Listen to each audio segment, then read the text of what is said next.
199. It has been tagged. 4543.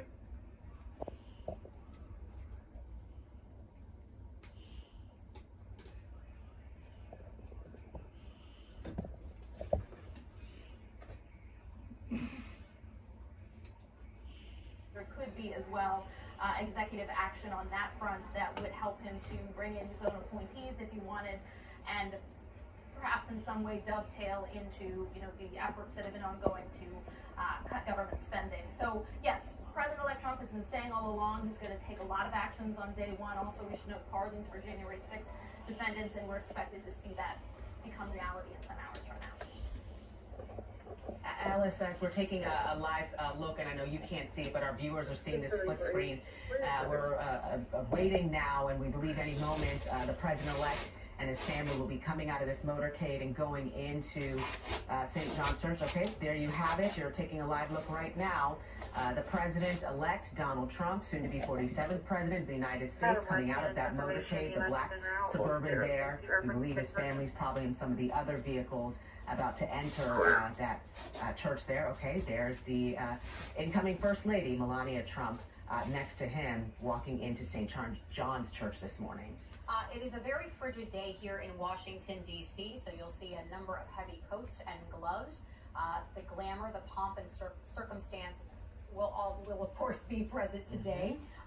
But we should note that is the reason why so many of the changes have happened here in Washington, D.C., from being outside the United States Capitol to being inside Capital One Arena. An expert in security here in Washington, D.C., the former interim chief of police at the United States Capitol, immediately after the January 6th riots on the Capitol, is Yogananda Pittman joining us here on set.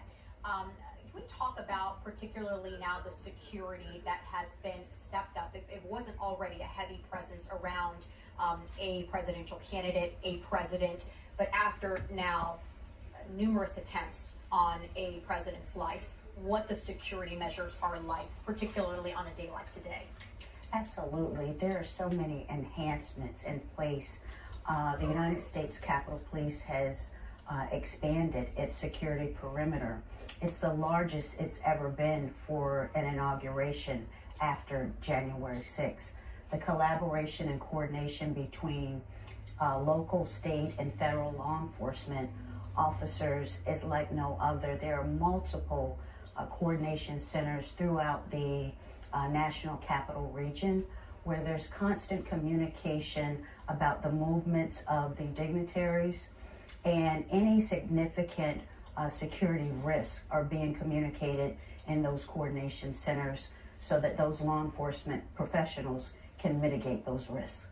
Yeah, as we continue to take a live look inside this morning, once they finish this church service and then wrap up tea at the White House and they head to that rotunda for the swearing in and the oath of office, which is expected to happen a little before noon today. I mean, in that rotunda, you're going to have, if not every member of Congress, both the House and the Senate and their spouses, if they have one, all, and the president-elect, yes, and his team, all in that one space. I mean, that is, other than maybe a State of the Union, right.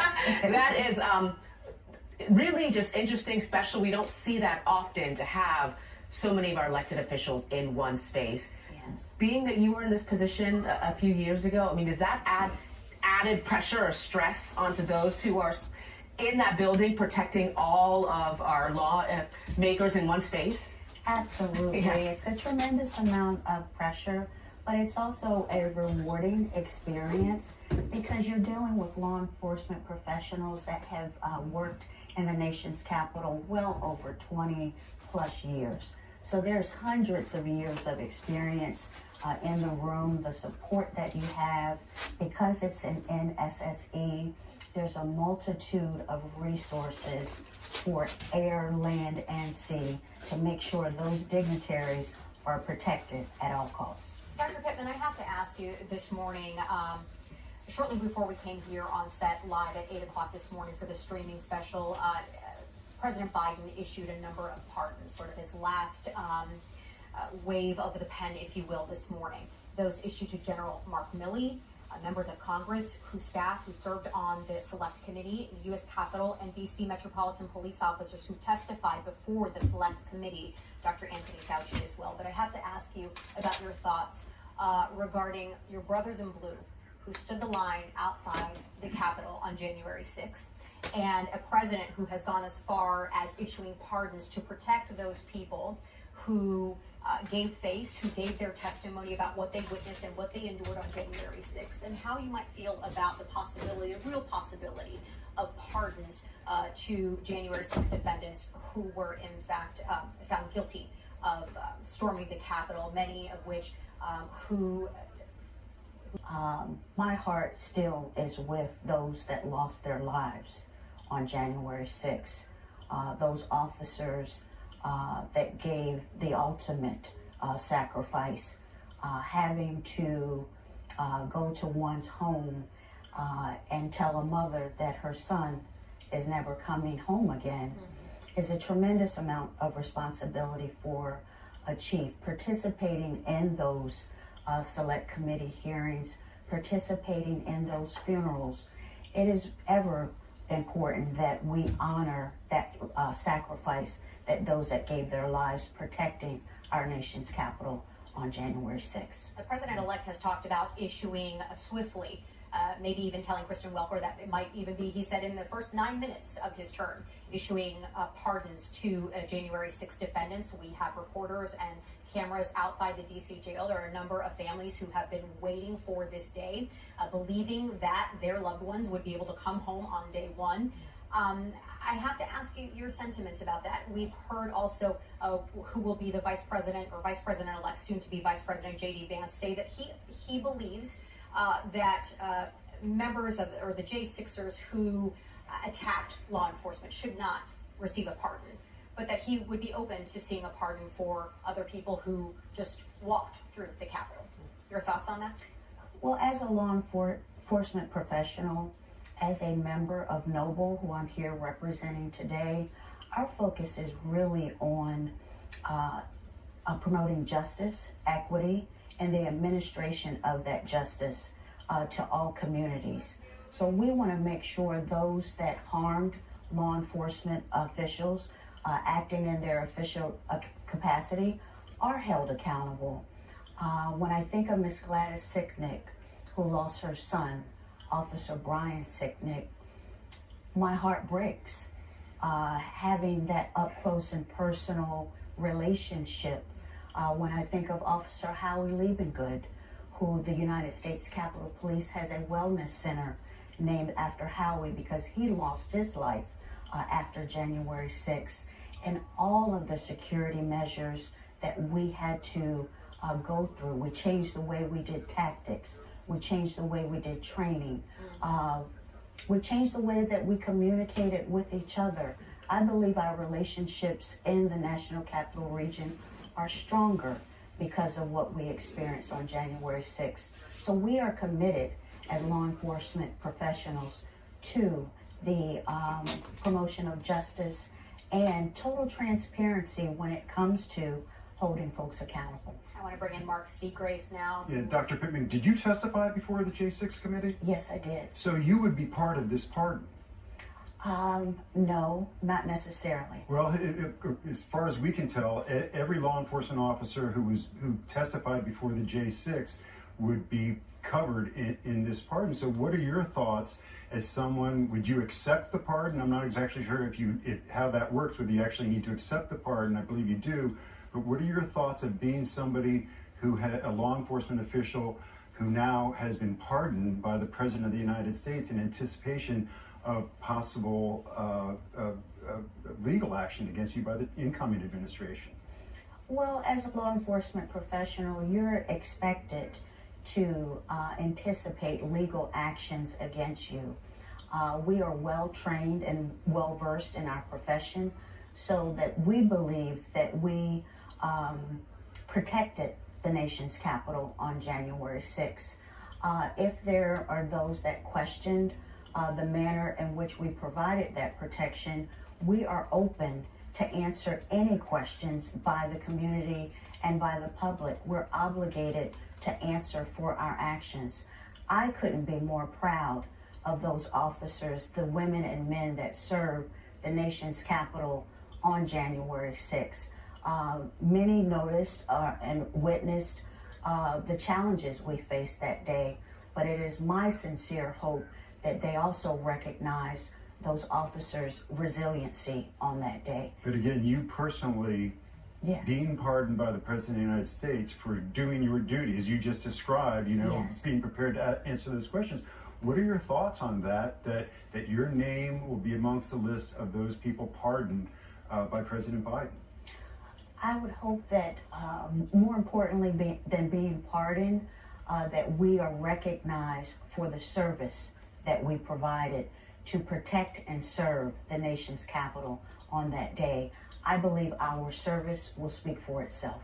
And I've just been clarified by our producers, you don't have to accept the pardon. So this would be my legal advice to you for the day for coming in. It is yours, whether you want it or not. Yeah, thank you for sharing that. I'll take that into consideration.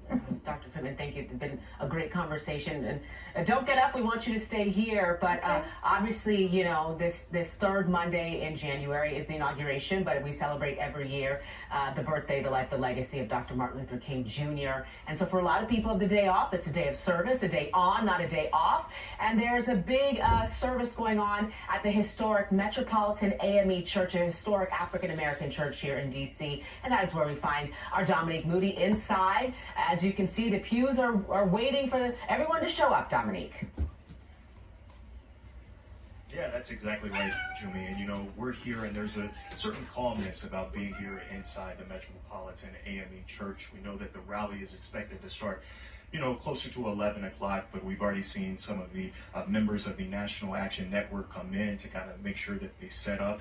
And like you mentioned, Jumi, this is a day on, not a day off. And of course, it's to remember Dr. Martin Luther King Jr. and just his legacy of helping and serving as a humanitarian, a civil rights activist, but also he made many trips to Washington, D.C. Of course, we know about the March on Washington in 1963, and we also know that he came there many times to meet with presidents to talk about legislation that could help multiple groups across the country. We also know that today, this is just one of the many events that is an honor opportunities where you could go out into the community and to remember his teachings and his lessons. And here today at the Metropolitan AME Church, there will be a rally to talk about the ways in which the National Action Network will continue his legacy. And of course, we've seen a lot of conversations surrounding diversity, equity, and inclusion. And one of the initiatives that the network really plans to roll out is to try to fight back against some of those push to do away with DEI. And so that is what will happen here today during that rally and during some of the remarks that made of the inauguration today. And so we also have heard from his family as well. I know that Martin Luther King Jr. made remarks this past weekend with our Kristen Welker. I want us to play a little bit of what he had to say about what his father would say about where the country is headed in the future. Take a listen. He'd be quite disappointed, quite frankly, that we are where we are.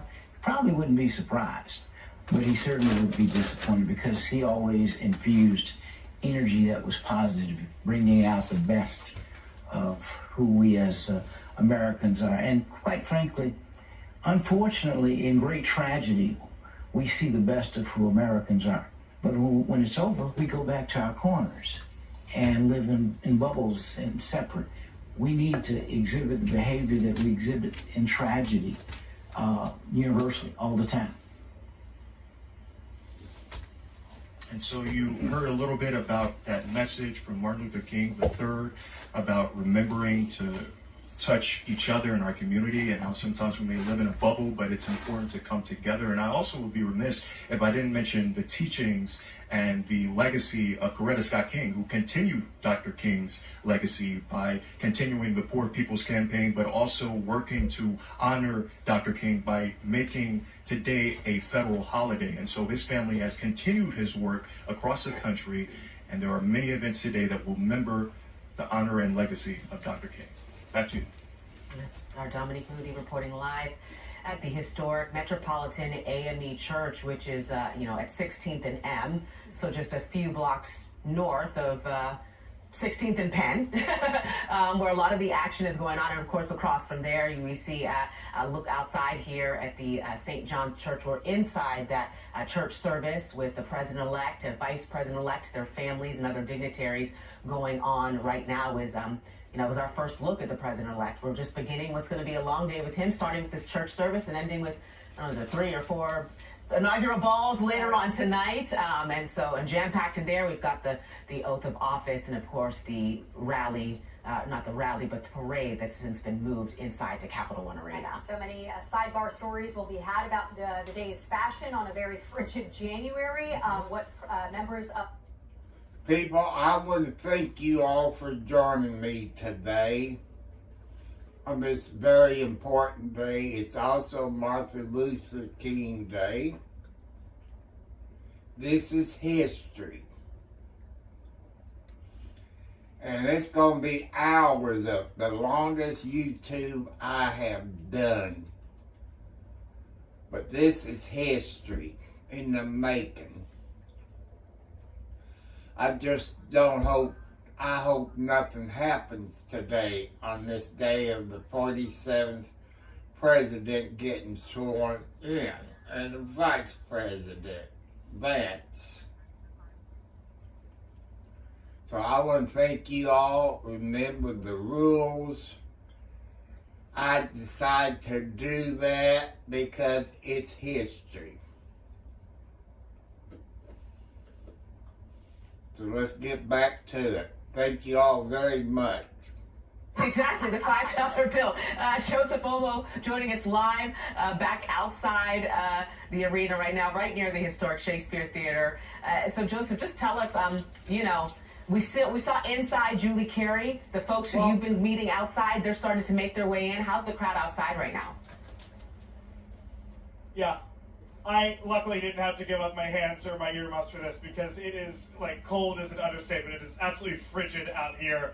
We are inside of the secure perimeter now. This is Capital One Arena, the closest we've got all day. So this is what you recognize if you're a Caps or you're a Wizards fan or you come here for a concert. We are along S Street, and you do see lines of people who went through that initial security checkpoint that we were outside of a couple minutes ago, now getting their chance to go inside of Capital One Arena for this modified indoor inaugural parade. At some point, we expect to see the crowds, the lines of people stop, because remember, Capital One Arena only has capacity for 20,000 people. You ask one officer something here, and then you ask another officer the same question, they give you 2 different answers. So I don't know where we're at, how full Capital One Arena is right now. But one thing I can show you, Brooks, I want to zoom out from the people and just show the security posture here, if you don't mind. Just to give you an idea, the city is pretty much on lockdown. There is non-scalable fencing all throughout downtown DC. There's the concrete perimeters. You have the police officers. You have the National Guard. We've been told over and over again, 25,000 security officials on hand today. That includes the National Guard. That, of course, includes our local police department, the DC Police Department here in Washington. They also have brought in almost 4,000 police officers from over 170 local police departments across the country to help out today. Again, 25,000 law enforcement officials or National Guardsmen and women in DC to keep this place protected. And that is the one thing, as kind of chaotic has been, so many people rolling in and out of this area. I have felt personally, as somebody who is on the streets of DC almost every day, I have felt very safe just because of the sheer number of security personnel that are out here, whether that's the Secret Service or the National Guardsmen, et cetera, et cetera. So you're looking at a lot of folks who are coming into Capital One Arena right now for presumably this indoor inaugural parade, and we will keep you guys updated as we hear more. We're actually, I guess we're getting kicked out here. You're supposed to be walking in that entrance over there, sir. Okay, appreciate it. You know what? Nobody told us that, boss. We're here talking. We're in the secure perimeter, so we're gonna walk away here. But that is the latest outside of Capital One Arena, ladies. Back to you. Joseph, very quickly, can I ask you, is there one single entrance into Capital One Arena? Yeah. I guess my question is, is there anybody there sort of, ticking away like 7,652, 7,653 till they get to max 20,000, or what that looks like?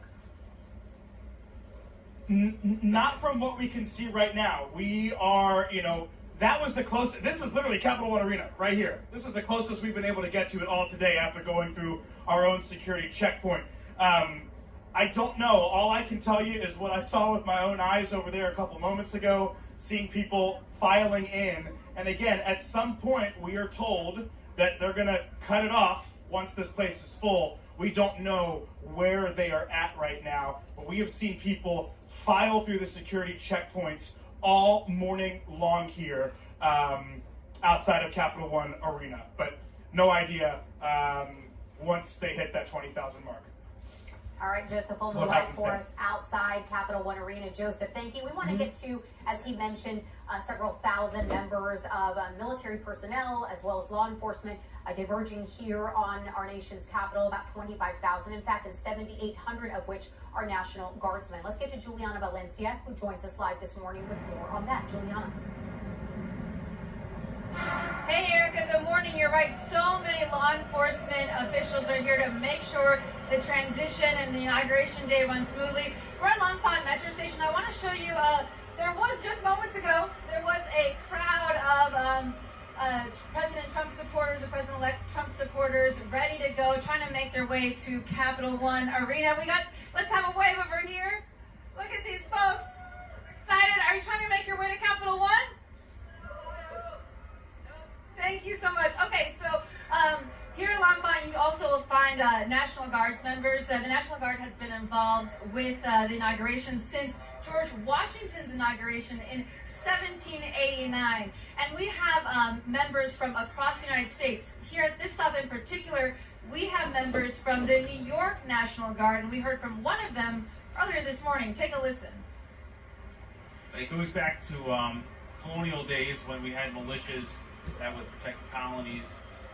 So that's where our date creeps in. So right now we are providing crowd management, traffic control points, and assisting the Secret Service and local law enforcement with whatever they need. Currently, my mission here is securing this subway station with my soldiers.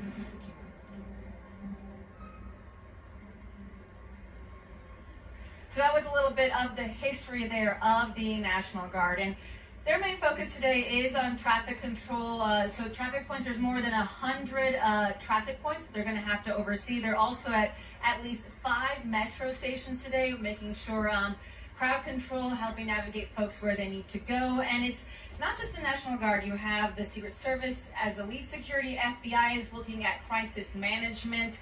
Capitol Police are the lead on security on the Capitol grounds.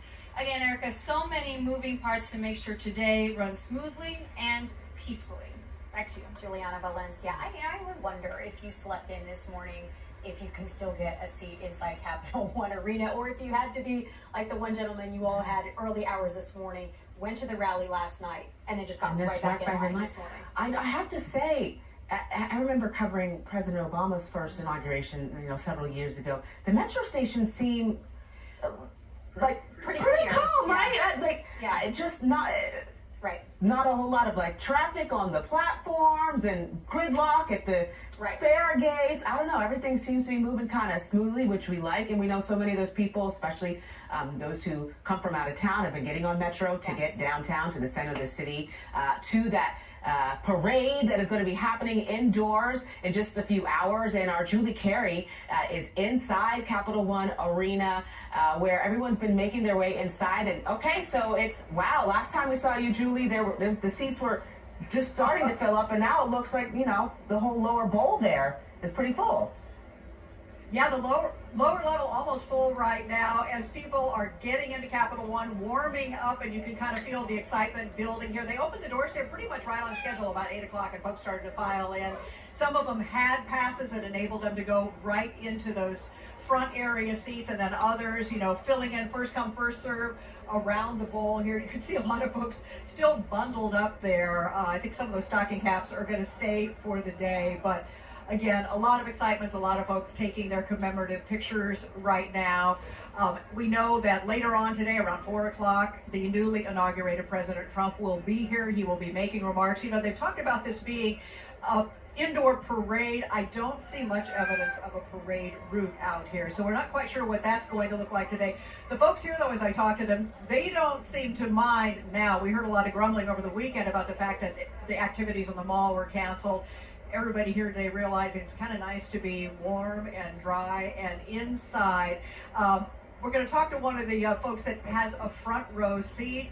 He calls himself Uncle Sam, and he says this is going to be nearly his 100th event with Donald Trump today. Here's what he had to say about you got to get here a couple days early and wait in line in the cold, pretty much. I get with the people, you know. So I got a front row seat. Sometimes they help me get there because Trump likes to have me out front, I think, sometimes, but other times, not. Not your first rodeo at a Trump event. 90 of them. 90 rallies. Probably, yeah. What about today's? Where does it rank on the scale of Trump events? Of course, because all the others were, in a sense, protest rallies. This is a victory rally, a celebration, culmination for a new nation. What do you expect from him today? We're told that he might sign some executive orders even at this event. Yes, and I anticipate he will. He likes people to see what he's doing. Now, on that issue of executive orders and about Trump's first order of business, I've talked to everybody here, and it's unanimous. Every person I talked to, they would like to see the first order of business, some kind of executive order related to the border, and they may be able to witness some of that today, but mostly it's going to be a celebration, even if there is some business done later on today. The event's supposed to get underway here at 4 o'clock, and obviously some folks will stay outside to get a glimpse of that motorcade. We'll keep watching things here. We expect this to fill up to the top by the time the swearing-in ceremony starts, and then they'll be watching that on screens inside Capital One Arena. Back to you now in the studio. Yeah, Julie, before we let you go, hopefully it's not too loud and you can hear us. I just have a question. For those of us who are used to going to Capital One Arena for different events, you know, Wizards, Caps, can you give us a sense of how it's all changed behind you, where you are, how far you are to that stage back there? And you mentioned you can't see a parade route, but if you had to guess, where are all these bands and color guards and horse troops? Like, how are they going to file through that place? Yeah. Yeah, well, you can see it's almost like it's a little bit like going to a concert here as opposed to a sporting event. The stage is where, you know, we've seen it before with musical concerts and that sort of thing, and sort of your general admission seating. But you know, it's a much smaller area. They're clearly not filling the floor with people. Everybody's seated. There's some chairs in a semicircle here at the back. I think there will be some musical performances here. I really don't expect to see, we know one of the marching bands at least was turned back. They were told not to come on to Washington. So I haven't heard much about how that's going to take shape, but I don't think we're going to see a whole lot of big groups marching in here, but it does look like they're going to prepare to have some music here today. The president-elect who loves a crowd, he is no stranger to these types of venues or stadiums where he enjoys hearing the raucous crowd either in front of him or behind him. You mentioned those executive orders, Julie. I want to mention 11 particular promises that the president-elect has made for day one, starting with those executive orders on the mass deportations of thousands of undocumented immigrants, ending birthright citizenship, ending Biden-era border policies. Any sense Julie, from the people there around you, what they are most looking forward to hearing from the president-elect, if you can still hear me, whether it is his plan, his vision for what these first 100 days will be like for him, or if there are particular... You know, people didn't... Go ahead. Sorry, Julie, go ahead. Yeah, almost to a person, when I asked a question about their expectations, they all talked about border security. So they obviously want to see quick action on that. They expect that on day one.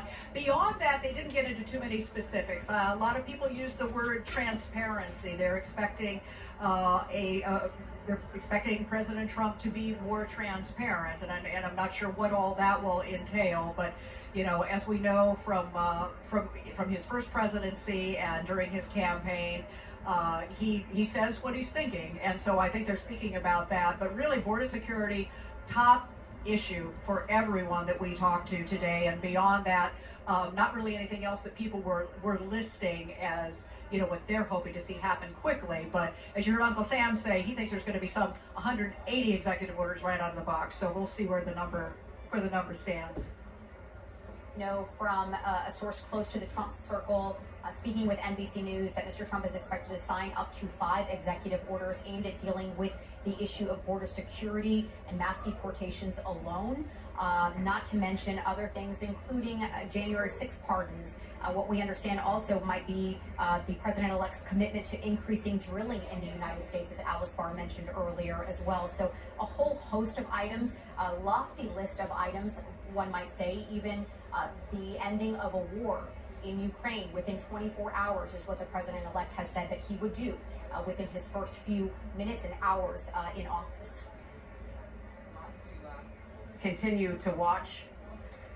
This morning, our thanks to Julie Carey, who's inside a busy arena, you know, and she talked about just seeing the change to the arena and all of this moving inside, and a band being told, you know, you don't need to come. I mean, so many of these bands even raised money and GoFundMe to try to make this trip. If we could bring in Mark Seagraves, who's been... Yeah, and a couple of things that Julie said, because one was something that we're learning for the first time, that it appears the people who had tickets to get in were actually escorted down front, closer, around Uncle Sam, I guess in that area, and the people who are coming in first come, first serve are filling in the lower and upper bowls. So we're kind of learning on the fly again how that is going on. Another thing that she mentioned, I know the Secret Service was really anxious to get this word out, the motorcade. There are other opportunities to participate. If you've come to town, you can't get into Capital One Arena, you have 3 opportunities to see the presidential motorcade. This will not be a parade, you will not get out and walk, there will not be any pomp and circumstance, but at least you can feel part of it, and that is when he leaves from the White House to travel up down Pennsylvania Avenue to the U.S. Capitol. So that'll be sometime this morning that you'll have that opportunity. Then after the luncheon at the Capitol, he will travel to Cap One Arena. That will be your second around Freedom Plaza, where you will be able to at least experience the camaraderie of okay when they go. To leave the White House early. It will be interesting to see Dr. Jill Biden outside the White House this morning. Look like a hearse. That's Biden's. Where's the bee? 4 years ago. Yes, and you know, if we're talking about timing, this all was supposed to happen, you know, at 9:15 or so. So we're at 9:16. So maybe the church service, because that started a little bit late, I guess they are sticking with the timing here to keep the day on track. But there you have it. You see Dr. Jill Biden there. Obviously in the purple coat with the matching shoes and President's motorcade there. Okay, all right. Well, there you have it. That is the outgoing. They're good friends. This is something did to his predecessor. We understand that Trump also left a note for Biden. It was never disclosed as to what exactly was said in that note, but it will be interesting to see if we see a note left this time around, particularly after the stark warning that President Biden gave to the nation just a few days ago concerning residents about a potential oligarchy forming in this country. Yeah. You know, something to see. We know, you know, a few days ago we saw the history when the Vice President Kamala Harris signed the vice presidential desk and you know, other things that we've seen. But you know, it's interesting you brought up, we all know that the president-elect loves his fans, so to speak. He loves to hold a rally and that sort of thing. And now with this change and not having the typical parade down Pennsylvania Avenue where you can get out of the motorcade and maybe shake hands, meet with people, take selfies, if you will, in this day and age, it's going to be different this time. And so we want to bring in our other guest who's been hanging out here with us, the Chief of Police of the UC Police Department. You may know her and see her face before when she served as interim chief of the U.S. Capitol Police Department before your college career, so to speak, at a second time around. Yogananda Pittman, Dr. Pittman, you know, can you talk about just like the changes you have to be prepared for on the fly? I mean, at some point, this motorcade, you know, maybe going from point A to point B or point B to point C, and we know that the president-elect loves to meet with people. If he says, you know, people, especially those who aren't able to get into Capital One Arena, and maybe they're hanging out on the street trying to get a glimpse of him, and he decides he wants to stop the car and get out and shake some hands. Like, just talk about the changes and having to be fluid on a day like today. Absolutely. The Secret Service is well versed in making changes on the fly. You never know when the president-elect wants to stop and take pictures and shake hands. This is a historic moment, not just for the country, but for the world. So they are well prepared in providing safety and security.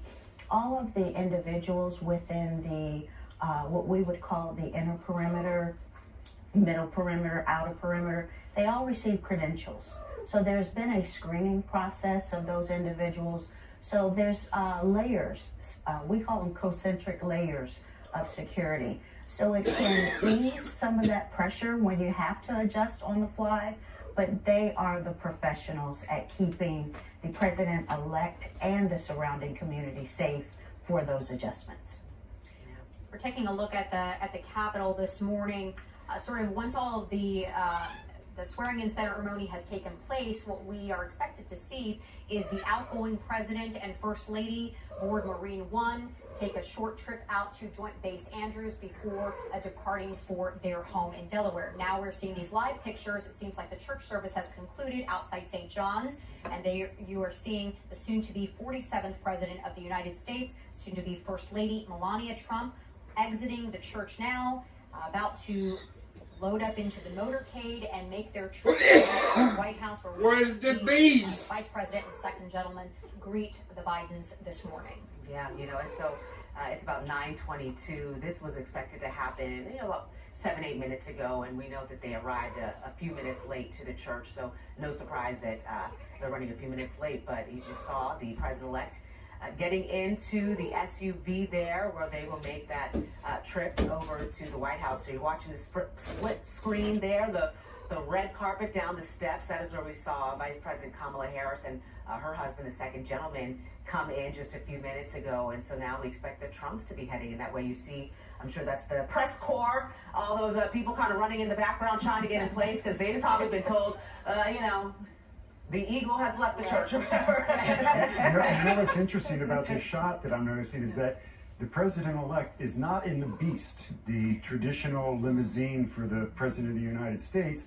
That is reserved for the president. There are multiple beasts that travel all over the world for the president. Right now, he is in a Secret Service SUV. I anticipate when we see him leaving the White House and then going from the Capitol, once he is actually sworn in as president, he will no longer be in that vehicle. He will be in the presidential limousine, and he'll be escorted by what we showed on News 4 for the first time earlier this week. Or last week, where the new look of the Secret Service, where the Secret Service vehicles will match the limousine in color and design. So you're seeing him in a heavy SUV now. I imagine the next time we see him get into a vehicle, he'll be getting into the Beast. So let me ask you then, and then with what type of license plates, and then can we talk about the unique relationship that DC's mayor has with the president, and sort of a change of pace really in the last month. Right. So when I was at an undisclosed location, taking a look at the Beast with the head of the Secret Service, Matt McCool, last week, I did note the license plate did not have the taxation without representation slogan on it. That has been a back and forth, not just for Republican presidents, but also Democrat presidents who opted out of that tag for their limousine. You talk about Mayor Bowser and her relationship. She will be attending both the swearing in the rotunda, and she will be attending Capital One Arena today. She flew down to Mar-a-Lago to meet the president. When President-elect was first elected back in 2016, I traveled with her up to New York, where she made the same type of trip up to Trump Towers to meet with then President-elect Trump back in 2016. She did the same thing with Mar-a-Lago. She met with President Trump in the Oval Office, and I believe it's fair to say that she has had more FaceTime over the years with President Trump, a Republican, than she has with President Biden, a Democrat. And that is important to know. She takes some heat from people who were like, you talk about like be a fly on the wall. President-elect Trump has said some really not flattering things Yeah. about not just the city, but about Mayor Bowser Yep. specifically, Right. you know, saying that he's going to take power away from the mayor. And yet she's put that aside for the good of the city to do her job. And as she says, she's had to work with multiple presidents. She's in her third term, so she's been with Democrat presidents, Democrat Congress, Republican Congress. And there's a lot of ways that the President of the United States can impact Washington, D.C., that because there's no voting representation in Congress, D.C. is not a state, the President has wide authority that he doesn't have in other places. Taking over law enforcement is something that we very much expect to see some type of movement, possibly as early as today. Takeover was the language that was used. That's right. He could implement the control board, reinstate the control board, take over the government completely if he wanted to. What he does with the FBI building, what he does with federal workers, all this impacts DC uniquely. And let's not forget RFK Stadium, yeah, right?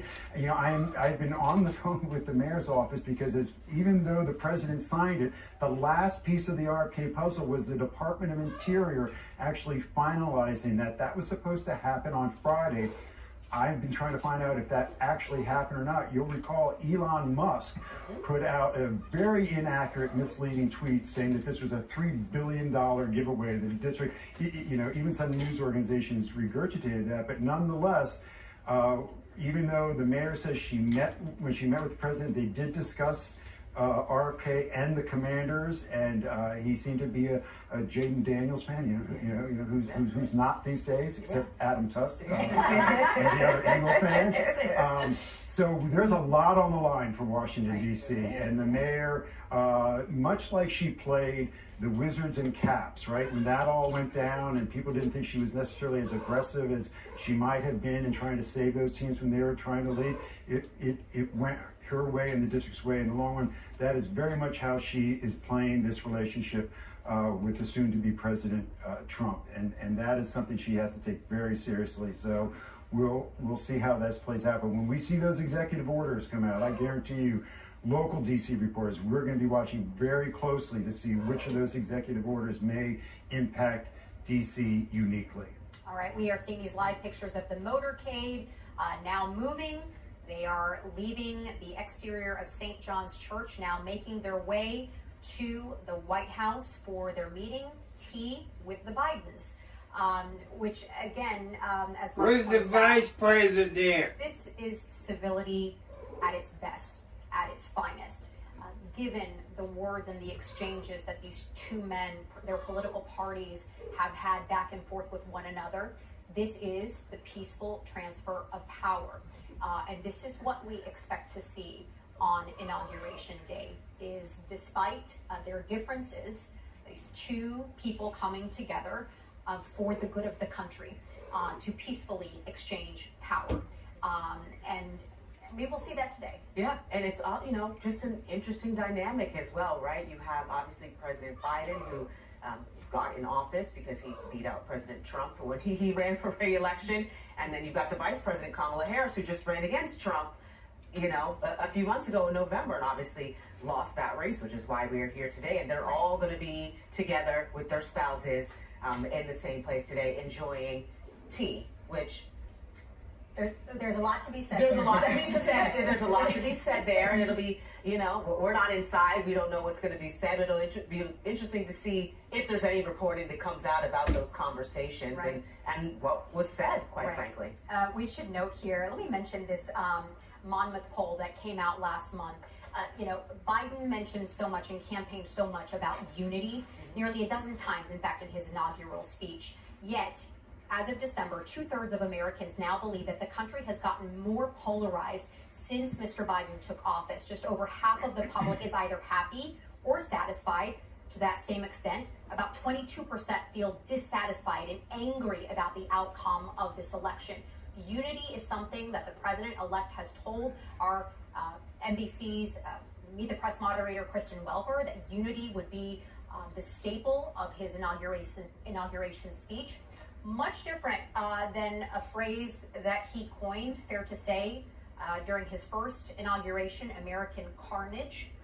This time around, we are expecting to hear and see a very different speech. Now you're seeing the motorcade pull up to 1600 Pennsylvania Avenue. Yes, so you're obviously seeing Secret Service going ahead Excuse of the me, Blair House. Yes. Blair House? Yep. Okay. The president-elect. Maybe just getting warm. You don't know if there's going to be a outfit change. Who knows? Or something like that. This is true. You know, because they've got about 10 minutes or so. 9:40 is when we expect the Bidens to come outside to greet the Trump. So you technically have about 10, 15 minutes. So maybe you, I don't know, get a bite to eat or just kind of relax, that sort of thing. And we understand the president-elect was very particular about the timing of today's events. Yes. Wanted to make sure that he was speaking at the 47 mark to commemorate him being the 47th president of the United States when we get to that point. We want to thank our guests who have joined us this morning here on the set, our expert in all things Washington, D.C., Mark Seagraves here, and of course, people, I remember from history when it comes 1 minute after midnight, the president gets sworn in. That's one sworn in. Then around lunchtime, he gets sworn in again. So, I got a question for you all. Since Biden gave some pardons this morning, is that legal? Is that legal? Since he legally is not the president as of a minute after midnight. Because I remember watching it on TV years ago from past presidents that they got sworn in 1 minute after midnight. So is that legal, what Biden did? That's a question I want you all to ask. It's 28 degrees in Washington, D.C. It's so cold that President Trump cares about you all. Where you all won't get sick out in the cold. Well, that's why I'm bringing it to you, because you're watching it on my YouTube channel. This is history of the United States that we all got to watch. There's other people sharing it. So I want to thank you all YouTubers that shared history of the United States today. God bless you all. Inauguration, you can see all the white snow on the sides of the roads. In Kennedy's famous speech, ask not what you can do for your country, or ask not what your country can do for you, what you can. That was spoken when you could see his breath. It was frigid. It was 22 degrees when he was. People, the youngest vice president of the United States. something happened to you too. Joins us again from Capitol Hill with the very latest. Alice, can you hear us? Hi there. Yeah, we are here at the Capitol complex where President-elect Trump is going to be sworn in indoors. I can see the Capitol rotunda right out the window from where I am right now. And of course, this day is going to look very different than what a lot of us are used to seeing. We're not going to have those hundreds of thousands of people along the National Mall as anticipated. And instead, there's going to be 20,000 inside the Capital One arena. That is going to leave a lot of people literally out in the cold and looking for somewhere else to take this in today.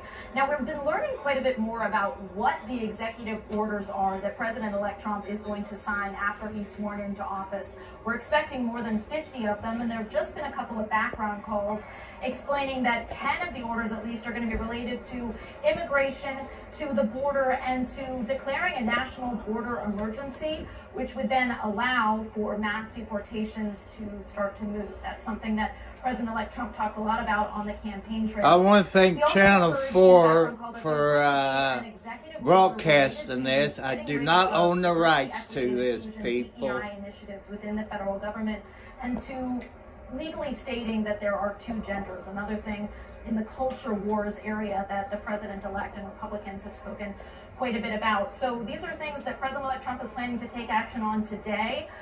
We know also that pardons for January 6th defendants are in the mix, and rolling back some Biden administration policies, particularly related to climate change provisions that he has put into place. So we're expected to see some of those executive orders signed in front of the crowd at Capital One Arena. That's where President-elect Trump, at that point President Trump, will be headed after his swearing-in ceremony inside the Capitol Rotunda. Alice Farr reporting live for us in the Capitol Rotunda. Alice, thank you so much. You saw on your screen there, you know, some of the choirs are starting to perform. You know, as these crowds start to gather indoors, you got to kind of keep them engaged and see some of those musical selections take place. I think right now, though, we want to go to Paul Wagner, who has been outside in that security perimeter area with the folks that are still trying to make their way inside Capital One Arena. And that line, Paul, not dying down. No, not at all. Here in Chinatown, we're at 7th and H, and let me just show you, that line stretches all the way down H Street, down towards 4th Street, which is where the Secret Service has people getting into this line. And just look at this line. It continues on and on. We've been watching this for hours. These are the faithful. They've been so patient. It's been festive at times. They've been singing the national anthem. They've been chanting USA, USA. Do you still have faith you're going to get in? Yes. Yes. What if you don't get in? Oh. We'll stay and hang out. What if you don't get in? Some people told me they're just going to come out and cheer for Trump, is what they said. Let me take a little bit of a walk back this way. I'm going to have Derek walk back a little bit with me here. I want to show you down 7th Street. You can see the arena. That's where people are trying to get into right now. You can see there's jumbotrons on the side of the arena. They are on. The question is, and no one seems to be able to answer this right now, is when ceremonies begin up on Capitol Hill, whether or not those ceremonies will be broadcast on those jumbotrons. And if those jumbotrons come on, then people can stand outside, because a lot of people have told me that they like to be able to watch the ceremonies outside. They want to be able to watch the ceremonies outside if they're not able to get inside. So that's the latest here from down at 7th and H, and the faithful are still coming. Yeah. Sorry, Paul, I have a question. We're seeing both sides of the street. Is that the same line or two different lines? Let me have Derek come around. Derek, let's show the line. So we're here at 7th and H. If you look down the street here on H Street, we're looking down towards 4th Street, okay? And that's where the Secret Service has everybody coming into the line, okay? And then they're walking up through these barricades trying to get to the entrance where we've been watching Joseph Olmo all morning long, and that's where they get through the security and then get into the arena. But we've been here for a couple of hours watching the people, and they just keep coming and coming and coming. And I've asked a number of them if they still think they're going to get in. Some people said, no, we don't think we're going to get in, but we're going to try anyway. Others say they're definitely going to get in. But then the big question is, what do they do after that? And now we've got somebody over here. There's some kind of a protest going on here. Somebody's lighting a flag on fire. And things are getting a little out of hand here at the moment. Not exactly sure what's going on. Where's this cop? Yeah, somebody's burning a flag here. Where's the cop? Some protesting. Can you hear what they're chanting, Paul? Yeah. There gotta be idiots right, so out we there got people somewhere. cheering USA, USA, but somebody apparently lit a flag on fire right here. You can see it on the ground here. We're at 7th and H. And then the police started to move in, but now we've got people surrounding the flag as it's burning. So, is burning the flag illegal, people? All right, you're watching this live. something going on. I can't read some of the shirts because the jackets are covering, but they've got on matching Yeah, it shirts. says Revolution nothing something on their Nothing shirts. Yeah. Okay. I'm not exactly sure what that means. That's stupid. All right. Well, we obviously want you, Paul, and your crew to stay safe out there. This Thank you is for bringing us, stupid. these People pictures. burning the flag in the Richard from Monumental Sports, who tells me, in fact, the events that go on inside will be broadcast on those jumbotrons on the outside of Capital One Arena. I'm not sure if that includes the events and the swearing-in ceremony, if they'll also be broadcast. But I did ask if that's what would happen on the jumbotrons, and it's actually one of the first questions that they've been able to answer definitively. So people outside will at least be able to look at those jumbotrons and know and see what's going on inside the Capital One Arena. All right, so similarly to how we saw the ruckus victory of the Caps and this nation or this community going out to support their team, here outside the Blair House, we continue to monitor this scene here. The Trumps have not yet left the Blair House. They were expected to be at the White House by 9:40 this morning, so just a few minutes behind. But we have seen Vice President-elect J.D. Vance, his wife Usha, make their way, be greeted by Vice President Kamala Harris and the second gentleman, Doug Emhoff, there at the White House. We should mention here, too, sort of the organized chaos that will happen in a matter of hours when President Biden and President-elect, soon-to-be President Trump, leave the White House. The ushers at the White House will have about 5 hours to carry out this incredible Herculean effort of a move.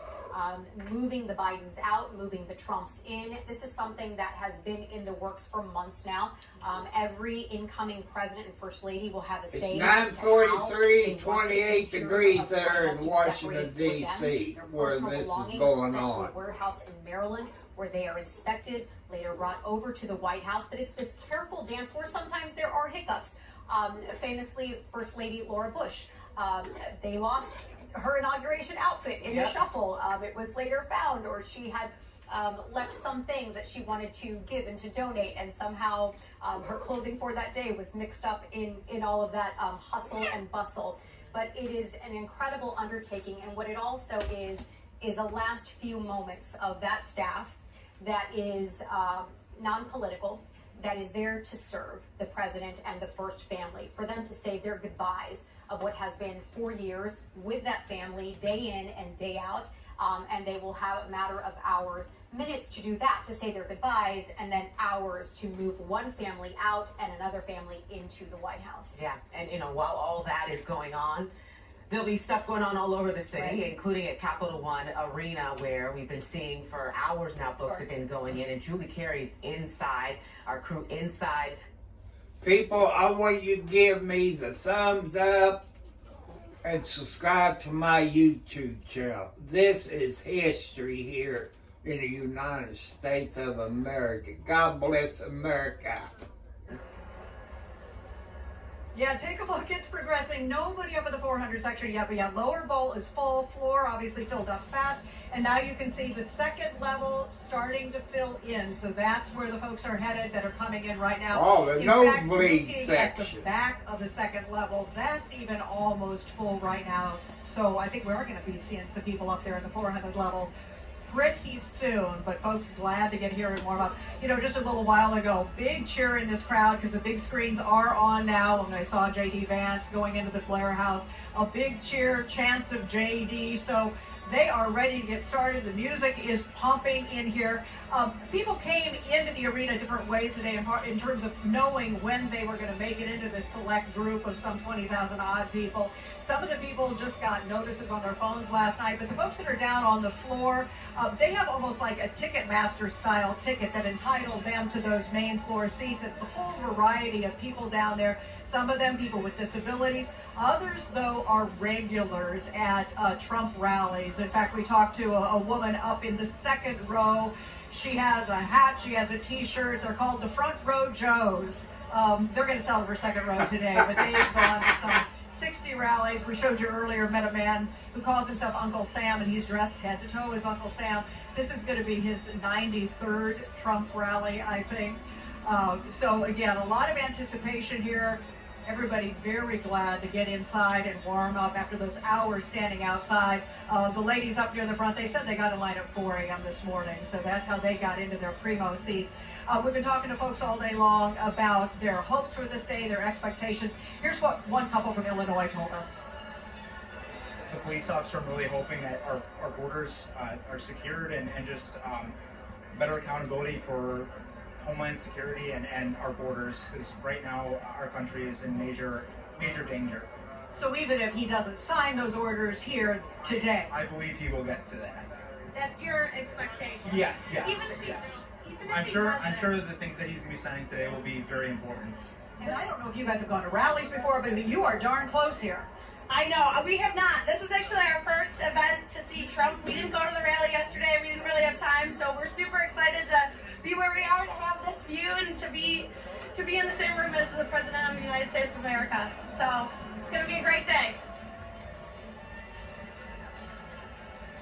Yes, we're talking about folks that have been to many, many Trump rallies, and you can see in this room, I mean, many of these people know each other. It's a little bit of a mini reunion here because they've seen each other at prior rallies. That couple, though, you just heard from first-time people at a Trump event, so they're excited to see what happens. We don't know exactly what is going to play out here this afternoon. You know, it had been called an indoor parade. No signs really of any place that you could be doing much parading here. We see sets set up here and seats set up in the back in kind of a orchestra shape. So clearly there's going to be some musical performances back here. And then, of course, the newly inaugurated President Donald Trump will be speaking from the stage when he arrives here. That's going to be roughly 4 o'clock. You're looking at the big screen right now. That is where folks are going to be taking it all in from all sides of the arena here. And like I said, we heard some disappointment over the weekend about the fact that all the activities and festivities on the mall had been canceled, but talking to people here today, and after they stood out in the cold, most of them happy to make the concession, happy to be inside, and of course, very happy to be among the chosen few that are going to get this first-hand view. And testing the PA system, so we're moving right along. Hey, Julie, it's Seagraves. I don't know if you can have your cameraman push in on that stage again, because we're seeing that there is a desk and a chair, it appears, set up on that stage. We're learning now that the president will sign at least 10 executive orders related to the border security, as well as executive orders of how they will the federal government will deal with gender identity and DEI. And there you see that chair and desk with the teleprompters there, where the president will apparently sign those orders. Yeah, camera woman Heather Hutchinson push into that chair on the desk. Yeah, if you can see that. I don't know if you can see it in the shot off there to the left side of the stage. But yeah, clearly he is going to be signing, and that is really what a lot of the folks here are eager to see today. They are going to be witness to those first executive orders that Donald Trump signs. Julie Carey live inside Capital One Arena. Julie, thank you. We are expecting quite possibly some 50 executive orders signed today. How many the president-elect, the soon-to-be president, will get to there at Capital One Arena, it is uncertain. But we have a pretty good idea as to what it will be around. We want to bring in investigative reporter Tracy Wilkins joining us from the newsroom this morning to talk more about, Tracy, what we expect these executive orders to be. I think we all can surmise probably at top of that list would be immigration and the deportation, quite possibly, of thousands of undocumented migrants. Yes, the incoming administration just held a call with press explaining what the executive orders will look like and what the incoming president is going to be focused on. As you just heard there, he is planning on signing these executive orders, but a lot of these orders will depend on what happens after the signature. Some of this will depend on Congress, some of it also the Department of Defense. There's just a lot of work that has to happen after an executive order is signed. So we're still not exactly clear on when the work will begin, but we do have an idea of what the incoming president is going to be focused on. As you said, there are going to be a number of executive orders. We now know that there are going to be 10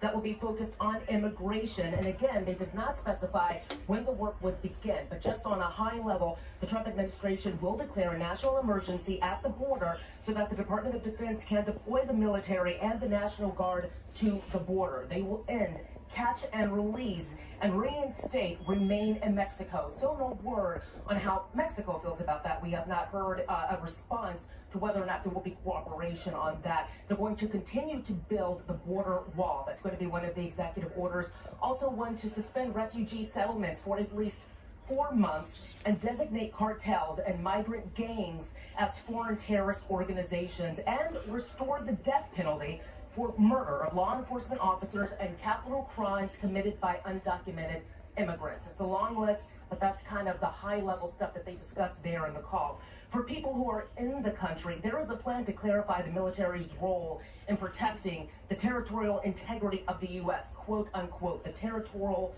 integrity of the U.S. It's also important to note that these efforts will not just be contained to the border, but also within the country as well. We were told that there are going to be task forces that are working within the country, not just at the border. Now, exactly what that will look like, what the military will be doing at the border, or if the military is going to be working within the borders of our nation, we were not clear on that. They did not exactly have a plan for how that would look and how many folks we could expect to be doing this work for mass deportation. It's also important to note that the Trump administration said that it will end birthright citizenship. We've been speaking with organizations that are working with folks in the country who are. I don't think they can do that birthright of their rights, saying that they need to have a plan.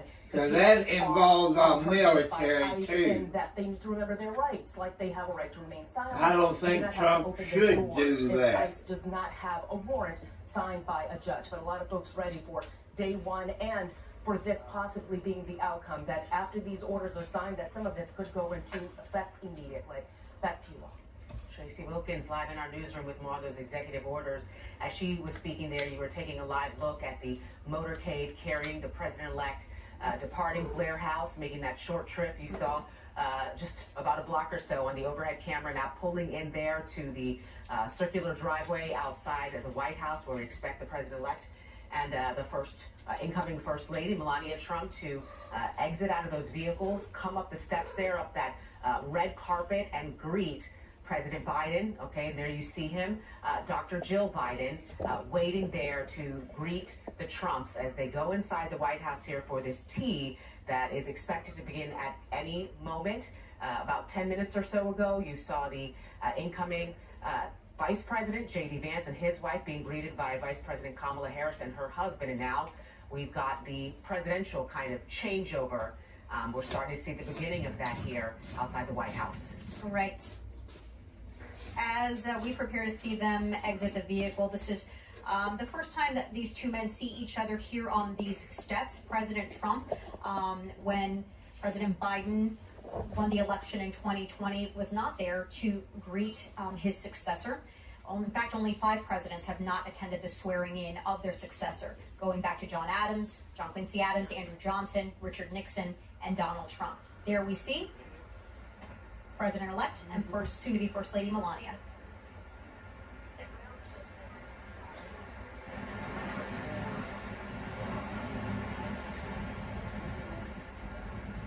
Good riddance, Biden.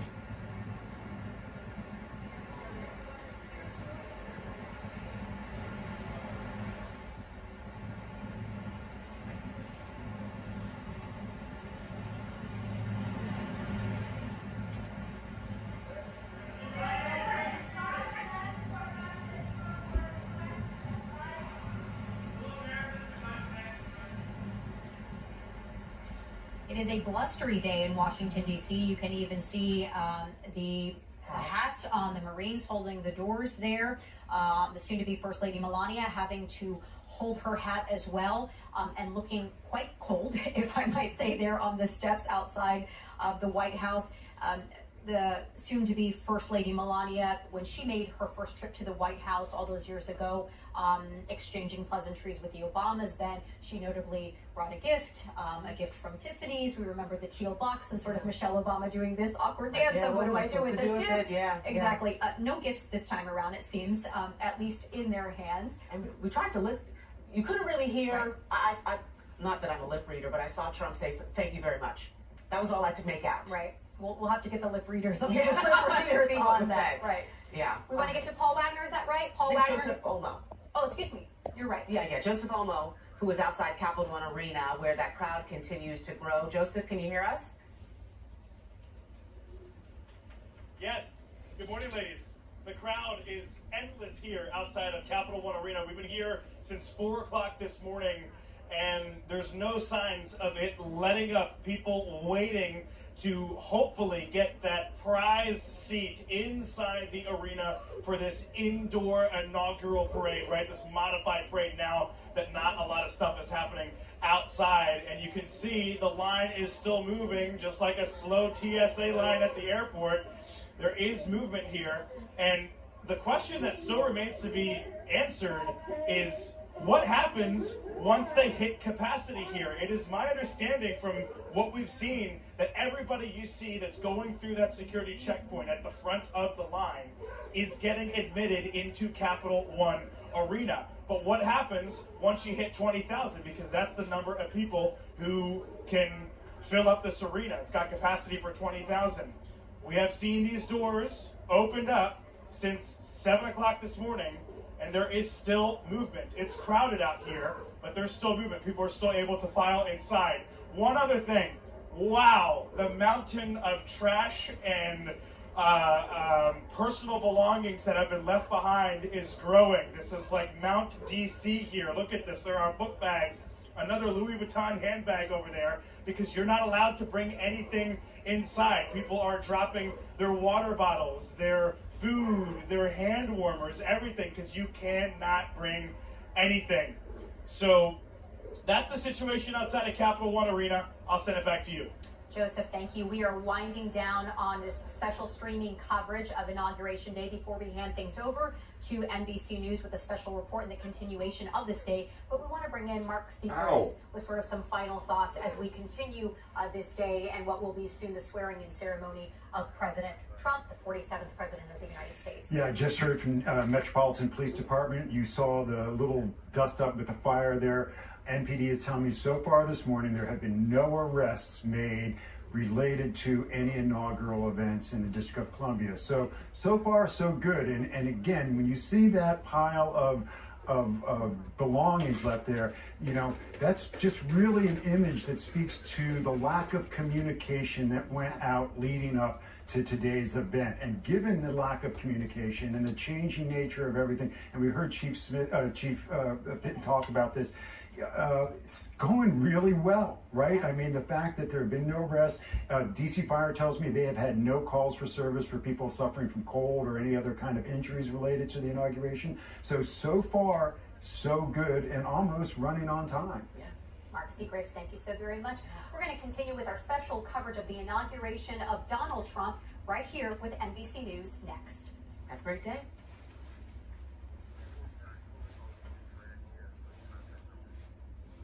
And that's when we found out that I had been scammed for good. How much money? $97,000. It was over $137,000, which was pretty much our life savings.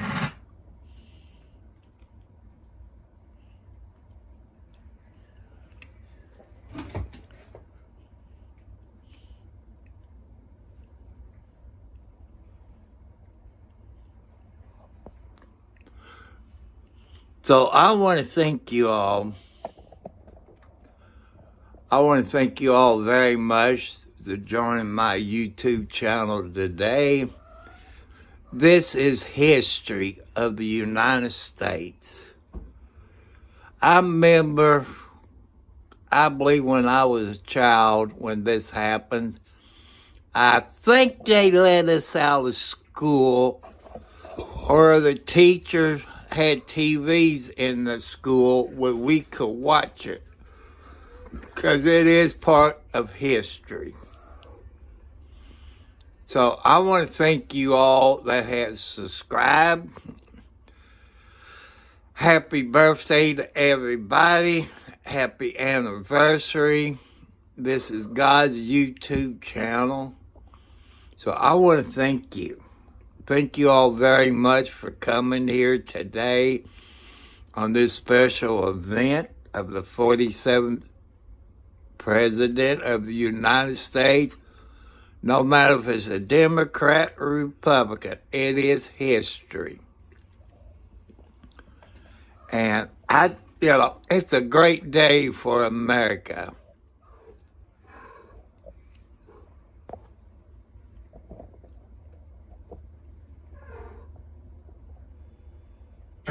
The swearing ceremony will begin inside the Capitol around 11:40 a.m. Donald Trump will officially become the President of the United States. He will take the oath of office and deliver his inaugural address around 11:47. That time symbolic as he becomes the nation's 47th president. The theme, strength, unity, and fairness. As for this afternoon, the new president will participate in a signing ceremony at Capital One Arena in Washington, D.C. This has been turned into a public viewing site because today's ceremonies and the parade and some of this outdoor event, that has all been moved inside, and we are expecting that the president-elect, then president, will sign some of those executive orders and actions that he's talked about. A lot of comparisons will go on today. Unlike last time, the pandemic, tonight's inaugural balls are back on to celebrate the big day.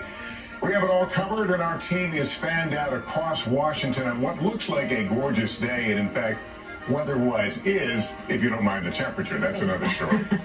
Let's bring in, start with Meet the Press moderator Kristen Welker and NBC News senior Washington correspondent Hallie Jackson. This is not the first inauguration for either of them. Hallie, let's start with you. Warmest, I'll tell you that. Listen, this is going to be, I think, a historic day for all the reasons that we've talked about, because of the comparisons that you referenced, but also because for President-elect Trump, he is intentionally making this a day where he is flexing his political muscle in a show of force. You talked about those executive orders. He intends to hit the ground running. We are already getting a sense now from our reporting here on what he will do. Key executive orders on immigration that she said he would do: mass deportations, a national emergency. He will attempt to end birthright citizenship. Executive orders on the economy. Executive orders on some of these culture war issues that came up during the campaign that we expect him to sign later on today. He only did one last year, right? Or last time he was. Birthright citizenship. I disagree with that part. Because we got servicemen who their wives get pregnant in other countries. What will that do to their citizenship? I disagree with this, people, to the T.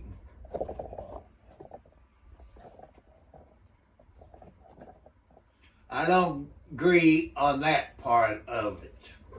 Different moment than when he was first sworn into office. He knows the job. He's had 4 years to reflect on the job. He comes in with majorities in the Senate, narrow majority in the House, but with a lot more allies. When he first entered Washington, he was really here to break it. Now, he's got allies in every quarter of the Republican Party. That's not to say there aren't divisions. That's not to say there's not going to be fierce debate over issues like Ukraine and tariffs and taxes. But by and large, he is going to be met with less resistance from within his own party. He's marveled about it to some extent, saying, hey, people like me now. That's right. He says people like me now, and it applies to his cabinet as well. When he appointed his first cabinet, his first go-around, there were some people who thought they were there to be a check on Donald Trump, the first president, Donald Trump. But now it's very different. He's appointed people who are very loyal to him.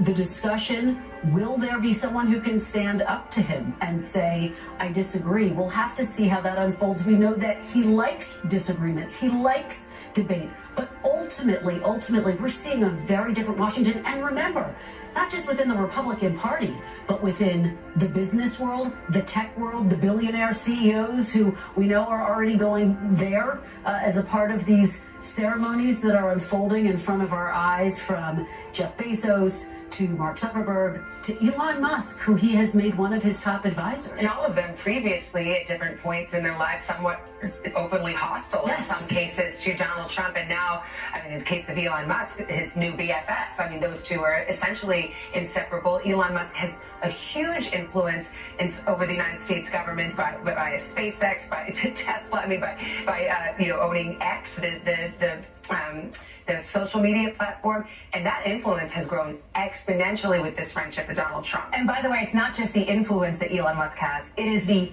business interest that he has in the decision-making of the federal government, which has raised some of these conflict of interest questions, given that Elon Musk and Donald Trump have developed this really close relationship. You saw him even just yesterday at that kind of last big rally before the swearing in, Elon Musk on stage, as he has been so often throughout the course of this campaign, and now obviously this transition. The other piece of this too, he is set to lead this DOGE, Department of Governmental Efficiency, not an actual, governmental agency. They are going to be outside the typical bounds of the federal government, but they will have potentially enormous influence. He wants to cut billions of dollars from the federal budget. That's his mission.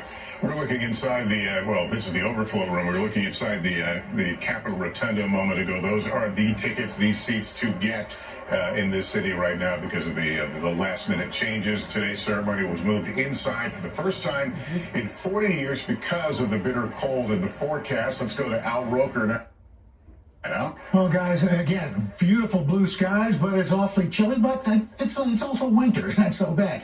We've got beautiful clear skies. Temperature right about 28 degrees, which isn't that bad. We're looking 29 actually now. Temperatures will drop into the low 20s by later this afternoon. The wind chills will be the big problem, but this isn't the coldest day. As we mentioned, Ronald Reagan had the coldest inaugural. 1985, it was 7 degrees, again, held in the Capitol Rotunda. The warmest, you had to go 4 years earlier. Ronald Reagan, 55 degrees back in 1981. Now, the snowiest was 1909. William Howard Taft, almost 10 inches of snow. I actually remember that. And the rainiest, 1937, FDR, a rain total of about 1.75 inches. So we've had much worse weather. We've had better weather, but all in all, the weather today, gorgeous blue skies. And as long as you bundle up, everything's fine. Guys? All right, Al, thank you. I want to get over to Craig Melvin. He's made his way to Emancipation Hall at the Capitol. So this is a new venue for this year's inauguration. It's the overflow room for those who don't fit in the rotunda. So Craig, what's the scene there? Well, quite frankly, it's a bit of a party right now, Savannah. Good morning to you. As you mentioned, this has become sort of a makeshift overflow area. And of course, the swearing in is going to happen in the rotunda. About 800 people will fit there. Behind me here at Emancipation Hall, roughly another 1,300. And then you've got about 500 more next to us in a sort of a theater. But again, keep in mind, this was an inauguration where they were expecting some 200,000 people. So at the very last minute, they basically had to call the list. So it's unclear at this point precisely who is here in the overflow area and who is upstairs in the rotunda. We did just see those images a few moments ago of the former speakers of the House. The expectation is those folks and elected members of Congress, most of those folks are going to be in the rotunda. We've gotten some reporting that some of the spouses may be here in the overflow area. But just a few moments ago, when those images of the president-elect, soon-to-be President Donald J. Trump, and those images of him and First Lady Melania Trump, along with the Bidens, when those pictures popped up outside the White House, there was a roar of applause here inside Emancipation Hall. Folks very excited who are here. Again, keep in mind, we've got a lot of folks who paid good money, bought tickets to come to Washington, D.C. with the expectation that they were going to be able to witness history up close. A lot of those folks are going to have to watch on monitors outside. We can tell you here at Emancipation Hall later this afternoon, after the actual swearing in, there is going to be something called First Honors. It is a military ceremony that is akin to a reviewing of the troops. It's going to look like a reviewing of the troops, but it is not. It's called First Honors. We're also expecting that after the president leaves the rotunda, at some point he'll make his way here, and he will address the hundreds of folks who've assembled here in the hall. I'm not sure if you can make it out behind me, but there's already a podium in place at the foot of the statue here in anticipation of those remarks from then the 47th president of these United States, Donald J. Trump. All right, Craig, thanks very much. There will be a lot of viewing of today, but in different places, not only in this city, but certainly around the world. We want to go to Tom Yamas. He's made his way to the Capital One Arena. That's where the indoor inauguration celebration will take place later this afternoon. Tom, set the scene for us. Hey, Lester, great to be with you. You know, one of the iconic images of any inauguration is the outdoor parade. That's not going to happen this year because of the cold weather.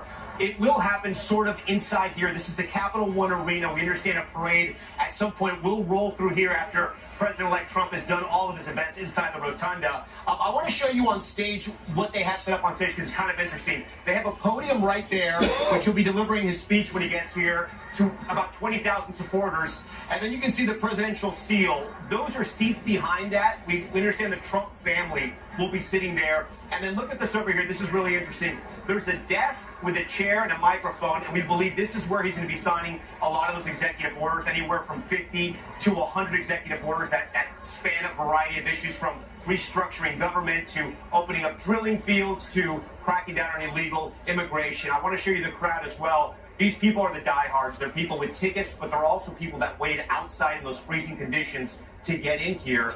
And I got to tell you, they're going to be here for 10 hours plus before they even get their eyes on the president once he comes in here, because we're not expecting him until later in the day. Lots of music. I'm sure a very long Trump speech as well once he comes out of that the rotunda and gets over here to the rally. So people here excited, waiting on the president. It does have sort of that party atmosphere. Luckily, they're not serving beer, so the people here are going to be here for about 10 hours. They do have concessions, things like that, but they're going to be patient and they're watching. Actually, I'm going to ask my photographer, Ray Farmer, to show up here. They're watching it all live on the Jumbotron. We should show you that. So all the action that our viewers at NBC are seeing, they're actually also seeing here as well, live in real time. When the president-elect got to the White House and met President Biden, the place erupted in cheers. There's been no booing. It's been all sort of very happy and festive, not anything ugly or nasty. So it looks like people are celebrating the incoming president, the 47th president of the United States. Guys, I'm going to send it back over to you. All right, Tom, thank you. I want to check in with our Chief White House correspondent, Peter Alexander, who's with us now. And it's been a momentous morning already with President Biden's, in his final hours in office, issuing a slew of pardons and already controversial. Yeah, no doubt. And we right now, Savannah, are right in the middle of what is one of the most enduring transfer of power rituals, of course. The greeting on the North Portico, the tea behind closed doors. Just speaking to someone inside the West Wing, I'm told that they are sharing that tea right now in the Blue Room within the residence of the White House here. And then, of course, they will gather together and drive. We can see only a short distance behind me. The Beast, the presidential limousine, has pulled up. It's near the North Portico as well, where it will take, as expected, both President Biden and incoming President Trump together back up to the Capitol. You spoke a little bit about those pardons. This is going to be a conversation that could be interesting at times behind closed doors. They shared about 2 hours together when Joe Biden greeted and hosted Donald Trump here immediately after his defeat of Kamala Harris. But this time, as we've noted, Donald Trump only moments before arriving to see the president describe these preemptive pardons as disgraceful. Now the two are face-to-face behind closed doors. Among those receiving those pardons today, some of the members of the January 6th committee, including Liz Cheney, who the president himself has blamed for egregious crimes in the past. Donald Trump has done that. Mark Milley, Anthony Fauci, and some of those Capitol Hill and D.C. police who were involved in testifying before that committee. Donald Trump not holding back his frustration, his anger about that, insisting that they have committed crimes and telling our colleague Kristen Welker in the past that they should be jailed. So with that as the early headline of the day, the transfer of power begins in earnest. Again, earlier I was inside the West Wing and you could already see the movement behind closed doors. The press secretary's office largely cleared out, absent in one of the adjacent offices a giant stand-up cardboard cutout of Joe Biden. Doubtful that will last very long when the new incoming Trump team arrives today. The photo frames that are hung within the West Wing had photos of Joe Biden last evening. This morning, they are empty in anticipation they will be filled with new photos of Donald Trump. It's notable one interesting change as it relates to those photos. In the past, Savannah, as you know, formerly working at the White House, my colleagues Kristen and Hallie know as well, those frames had been black frames. When Donald Trump arrived, he replaced them with gold-plated frames. Those gold-plated frames remained through the Biden years, and it's likely that Donald Trump will keep it that way. All right. We're starting to see, thank you, Peter, we're starting to see the processional, some of the dignitaries coming into the rotunda, including, as mentioned before, former speakers of the House, Newt Gingrich, John Boehner, Kevin McCarthy. Yep, there he is, spotted. And there will be several current and former leaders and officials who got that coveted hot ticket, and it is hot, at least warm, inside the rotunda. A marked difference of what they had probably planned for when we thought it would be out on, as tradition has it, on the west front of the Capitol. Saw Mitch McConnell, a former Republican Senate leader, walking by a moment ago as they take the place. You're right, these are the seats that everyone wants, and there are only so many of them. The direct viewing of the inauguration now just a few hours away. Let's bring in our senior White House correspondent, Garrett Hake. He's also on Capitol Hill. Garrett, good morning. Lester, good morning. And yeah, those seats in the rotunda got a lot hotter Friday afternoon when Donald Trump announced via social media that this entire ceremony, the part of it actually prescribed by the Constitution, would be moving indoors into the rotunda for the first time in 40 years. I'm glad you mentioned Mitch McConnell, because the fact that the now former Republican leader, who's become something of a Trump antagonist ever since January 6th, got one of those seats inside the rotunda is noteworthy. Up here on Capitol Hill and with Hill aides over the last couple days, there's been a scramble to figure out exactly who's going to be where for this ceremony today. They can only fit about 600 people inside the rotunda, another 1,300 or so down in Emancipation Hall where Tom is, but you figure all of the current lawmakers, former lawmakers, their spouses, governors, major donors, even leaders of some of the major industries in this country, including the tech moguls who have kind of surrounded Donald Trump in recent days. The committee that runs the inauguration and Trump's team having to scramble to find places for everyone for these moments here in the Capitol. They've also been reworking some of the choreography a little bit. You're looking now, I think, at the East Front here, where Donald Trump's motorcade will eventually arrive. Crews have been in the Capitol all weekend long, hanging lights in hallways, trying to make sure that every step of his journey through the Capitol and into that rotunda is captured for history. The swearing in itself will take place at 11:47 a.m. That's an important time. The 47 minutes meant to symbolize Trump as the 47th president. And then he's expected to get right to work. He will not wait until he gets to the Capital One Arena to start signing some of those executive orders we've been talking about. He's expected to do some of that work moments after getting sworn in here. Sort of a theme of moving quickly was present throughout his campaign, but his Republican allies up here on Capitol Hill, lawmakers very aware of the fact that they've got small majorities in both houses. He's going to be a term-limited president, and they're going to have to move very quickly. And that means starting today, before he even leaves this building, and putting his agenda into place if they want to get all the things they've promised actually done.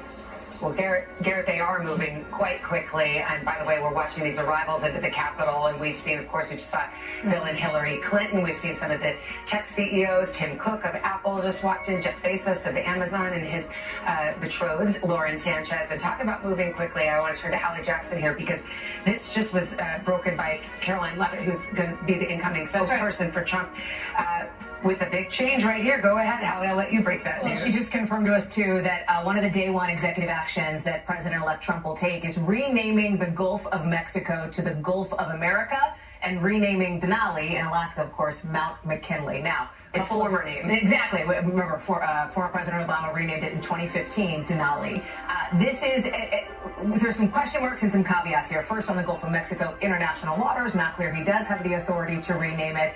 On Denali and Mount McKinley, listen, remember, McKinley was an expansionist president, which perhaps fits with some of the things that Donald Trump has said he wants to do when he talks about things like Greenland and the Panama Canal. Well, if President Obama could change McKinley to Denali, right. I suppose Trump can say, I can change it back. Let's check in with the Alaska delegation to see how they feel about it. Senator Lisa Murkowski, for example, who would be opposed, previously had suggested to renaming it.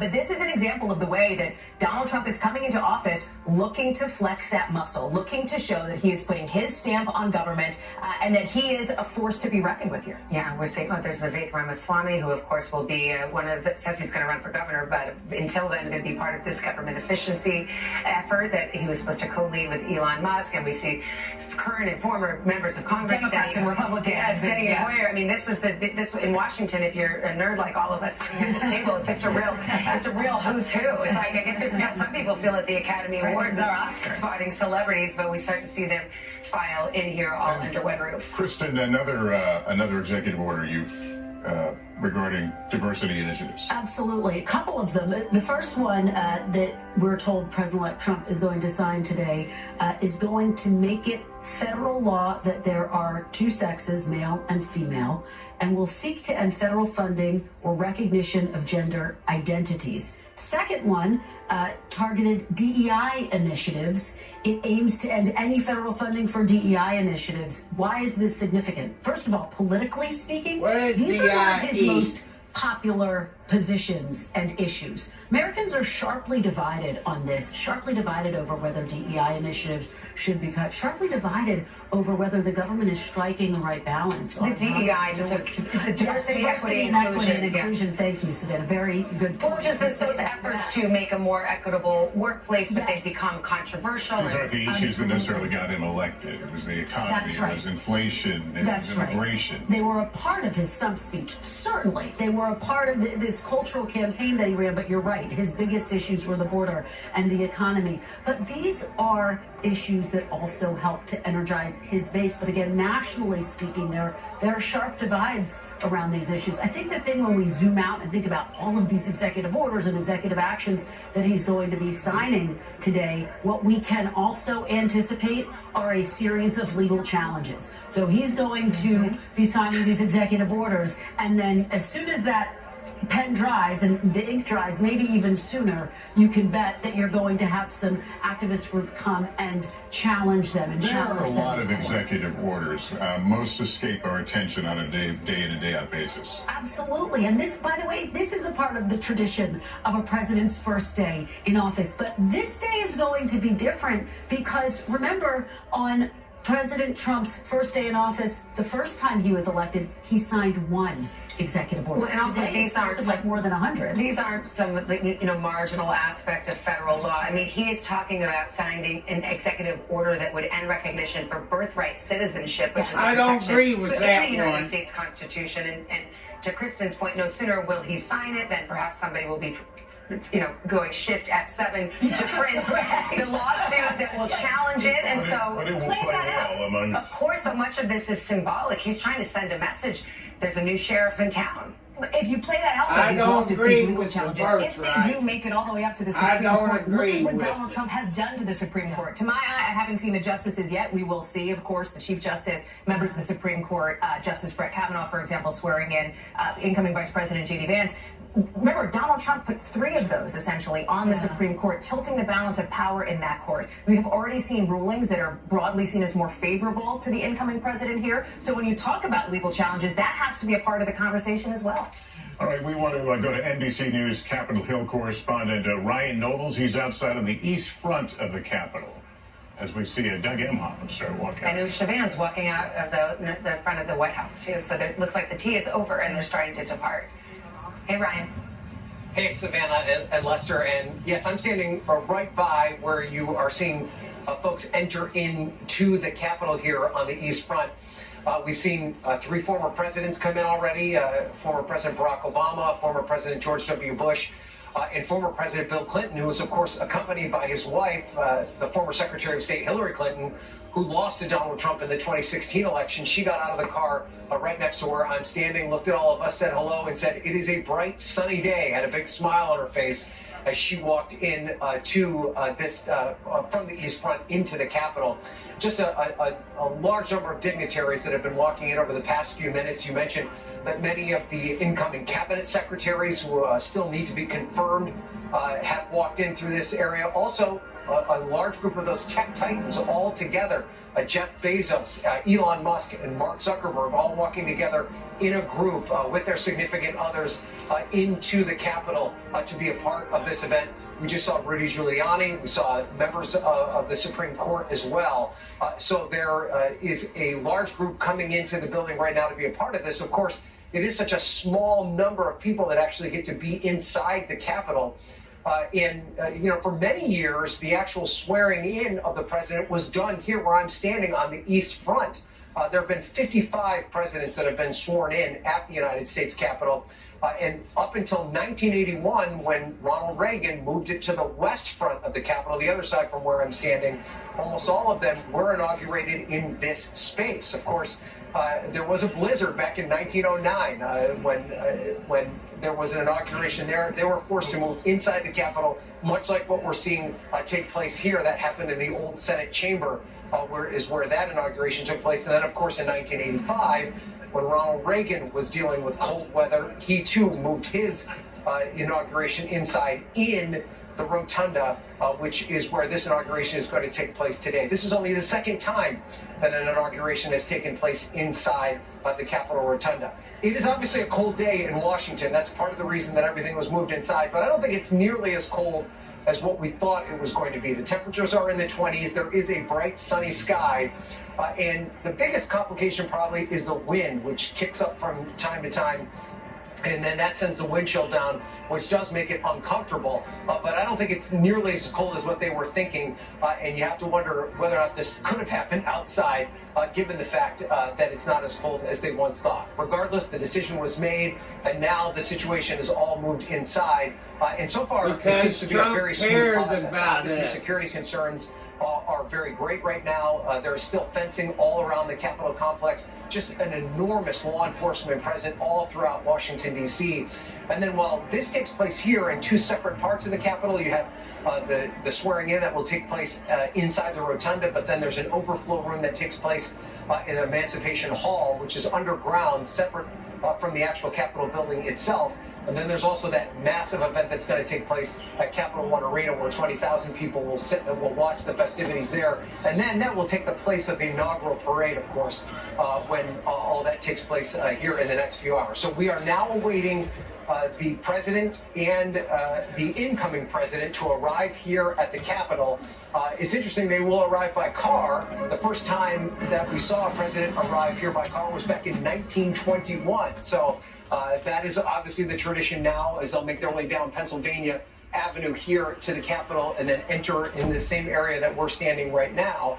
And then after the event takes place, after Donald Trump is sworn into office, where we have Marine One that's parked out on the East Front right now, that will take Joe Biden to Joint Base Andrews, where he will then take the plane that looks like Air Force One. It won't be Air Force One anymore for his final trip out of Washington, where he is going to spend some time in California. So that will be a remarkable moment. That, in many ways, demonstrates that peaceful transfer of power as you see Joe Biden leave here, get on Marine One, and then head to his private life. You have to remember, of course, 4 years ago, Donald Trump did not take part in that effort. When he lost the election in 2020, he refused to take part in any of the inaugural activities, was not here for Joe Biden's swearing in. So it was then Vice President Mike Pence who left the Capitol all on his own. He left by car. And then that was where the peaceful transfer of power essentially took place. So a lot of differences with this particular inauguration on many fronts. You have the weather complications and everything else that is related to that. But so far, it seems smooth sailing as this inauguration moves forward. Savannah and Lester. Thank you, Ryan. That sets the stage. I want to get right to our Chief White House correspondent, Peter Alexander, who's got some news for us this morning. Tell us, Peter, what do you got? President Trump, as the Bidens greeted the Trumps only a short time ago outside the North Portico. Behind me, Joe Biden's message to Donald Trump was, "Welcome home." And only moments before that, before the Trumps arrived, the reporters had a chance to shout some questions, and we're just now learning some of the answers that we heard from the president. Among others, President Biden was asked if he wrote a letter to Donald Trump. He says the answer to that is yes. By tradition, that letter is often put in the top drawer of the Resolute desk. Donald Trump doing the same for Joe Biden 4 years ago. President Biden, was also asked what he said in that letter. He said, "That's between Trump and me." And then he was asked a question about what his message was on this day. He said joy, and then he said hope. There's the First Lady and the incoming First Lady, Melania Trump, who are right now entering the presidential limousine.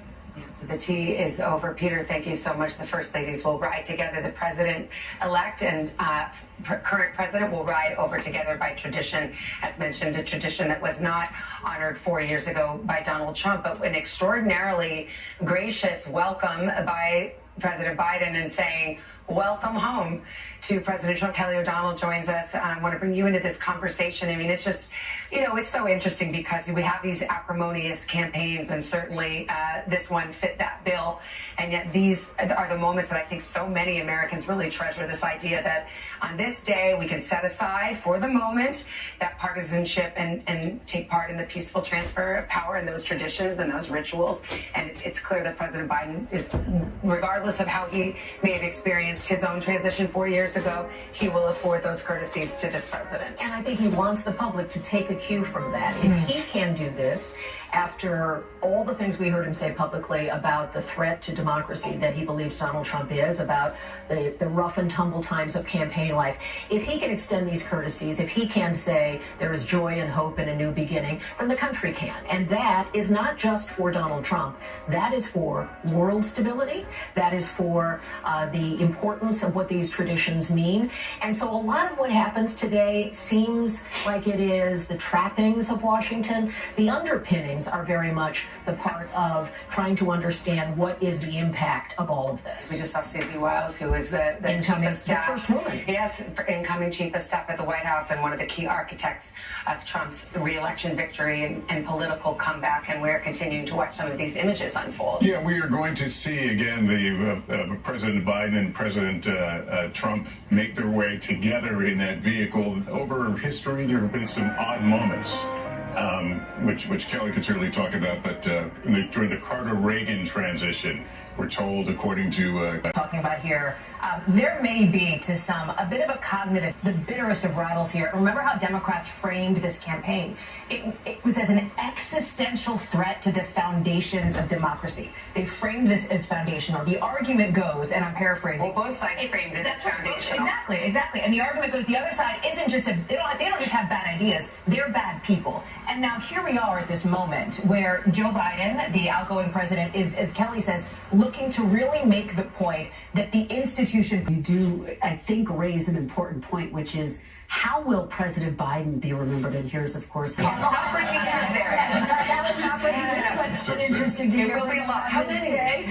But it is interesting to think about that transition between Carter and Reagan. You're right, that came after such a hard-fought battle, and the parallels are extraordinary. We just laid former President Jimmy Carter to rest, and one of the themes was that his presidency was remembered in a more favorable light than when he left office. Yes, with time. And President Biden trying to write the first draft of how his presidency will be remembered, but beset by some of the same issues: high inflation, hostages being held overseas. And when you mention hostages, Christian, one of the key things on that inauguration day is it was an active situation. Yes. And Jimmy Carter was able to announce to the country at the inaugural that they had moved out of Iranian airspace. And so it was not an ordinary handing off day. He was in the middle of trying to handle a crisis. There was great friction. And so what we saw unfolding with what happened with Israel and Hamas was that note of history was guiding some of the strategic and tactical decisions they made by having the two teams work together. We saw, of course, some initial hostages released. President Biden was able, in his own way, to announce that. President Trump doing his own thing, taking his own credit. So that is a guide for the kind of ways that this can happen. Also, Carter and Reagan didn't really know each other very well, but any Reagan comparison that happens today is a plus to Donald Trump. The first time that I worked with him on the road, on the trail, back in 2015, he had placards of a photo of himself with Ronald Reagan. He wanted that at the earliest moment to be a comparison for Republicans. Now that's a decade ago and a lot of miles ago. But these comparisons today to Reagan having his ceremony inside, these two men had a lot of the showman parts of the presidency in common, although politically quite different. Ronald Reagan would not be in the MAGA camp, the Reagan we knew then.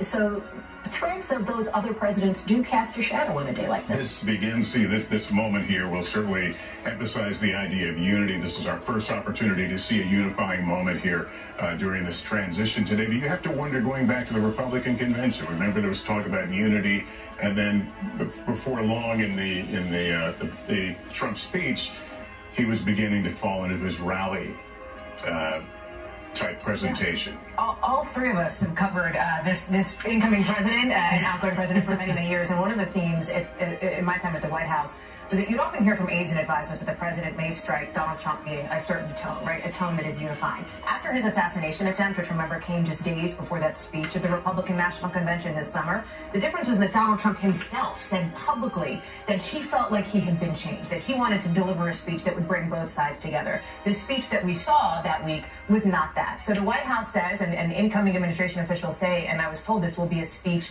today that is about restoring and renewing confidence. Here come the presidents.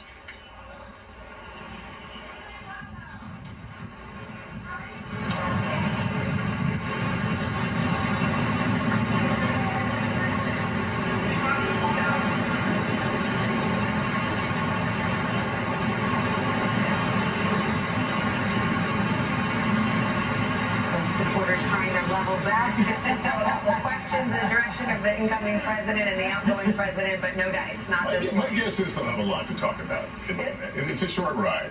Oh, to be a fly on the wall inside that Well, vehicle. remember we just saw at the Carter funeral, it was President Obama, but and Trump were quite shouty. So it's not a long ride; it's a 5-6 minute ride, but it sounds like, based on Peter's reporting, that has been a warm embrace and exchange this morning in reference of the office and tradition. And now they'll, as tradition has it, ride in this motorcade, the short drive to the Capitol, where the swearing in will start to be underway. Joe Biden has talked about recently about whether he thinks he could have beaten, Donald Trump in the election. He thinks maybe he still believes he could have. No, he And couldn't. you have to wonder what's going through his mind at this But point. he also says in the next breath, when asked if he could have the vigor to serve for 4 more years, said he didn't know. And you get the sense He said it more watching, colorfully than that. He said, who the hell knows? you get the sense watching him here.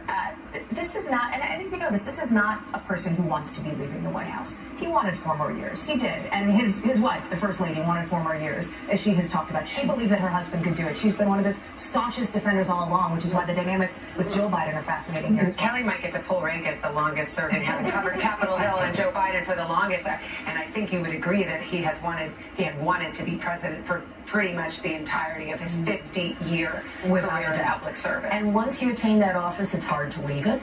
It's hard to ever see yourself as not being capable of continuing. And I think that has influenced a lot of what we've seen publicly, that his own belief, whether polling or the views of the country support that or not.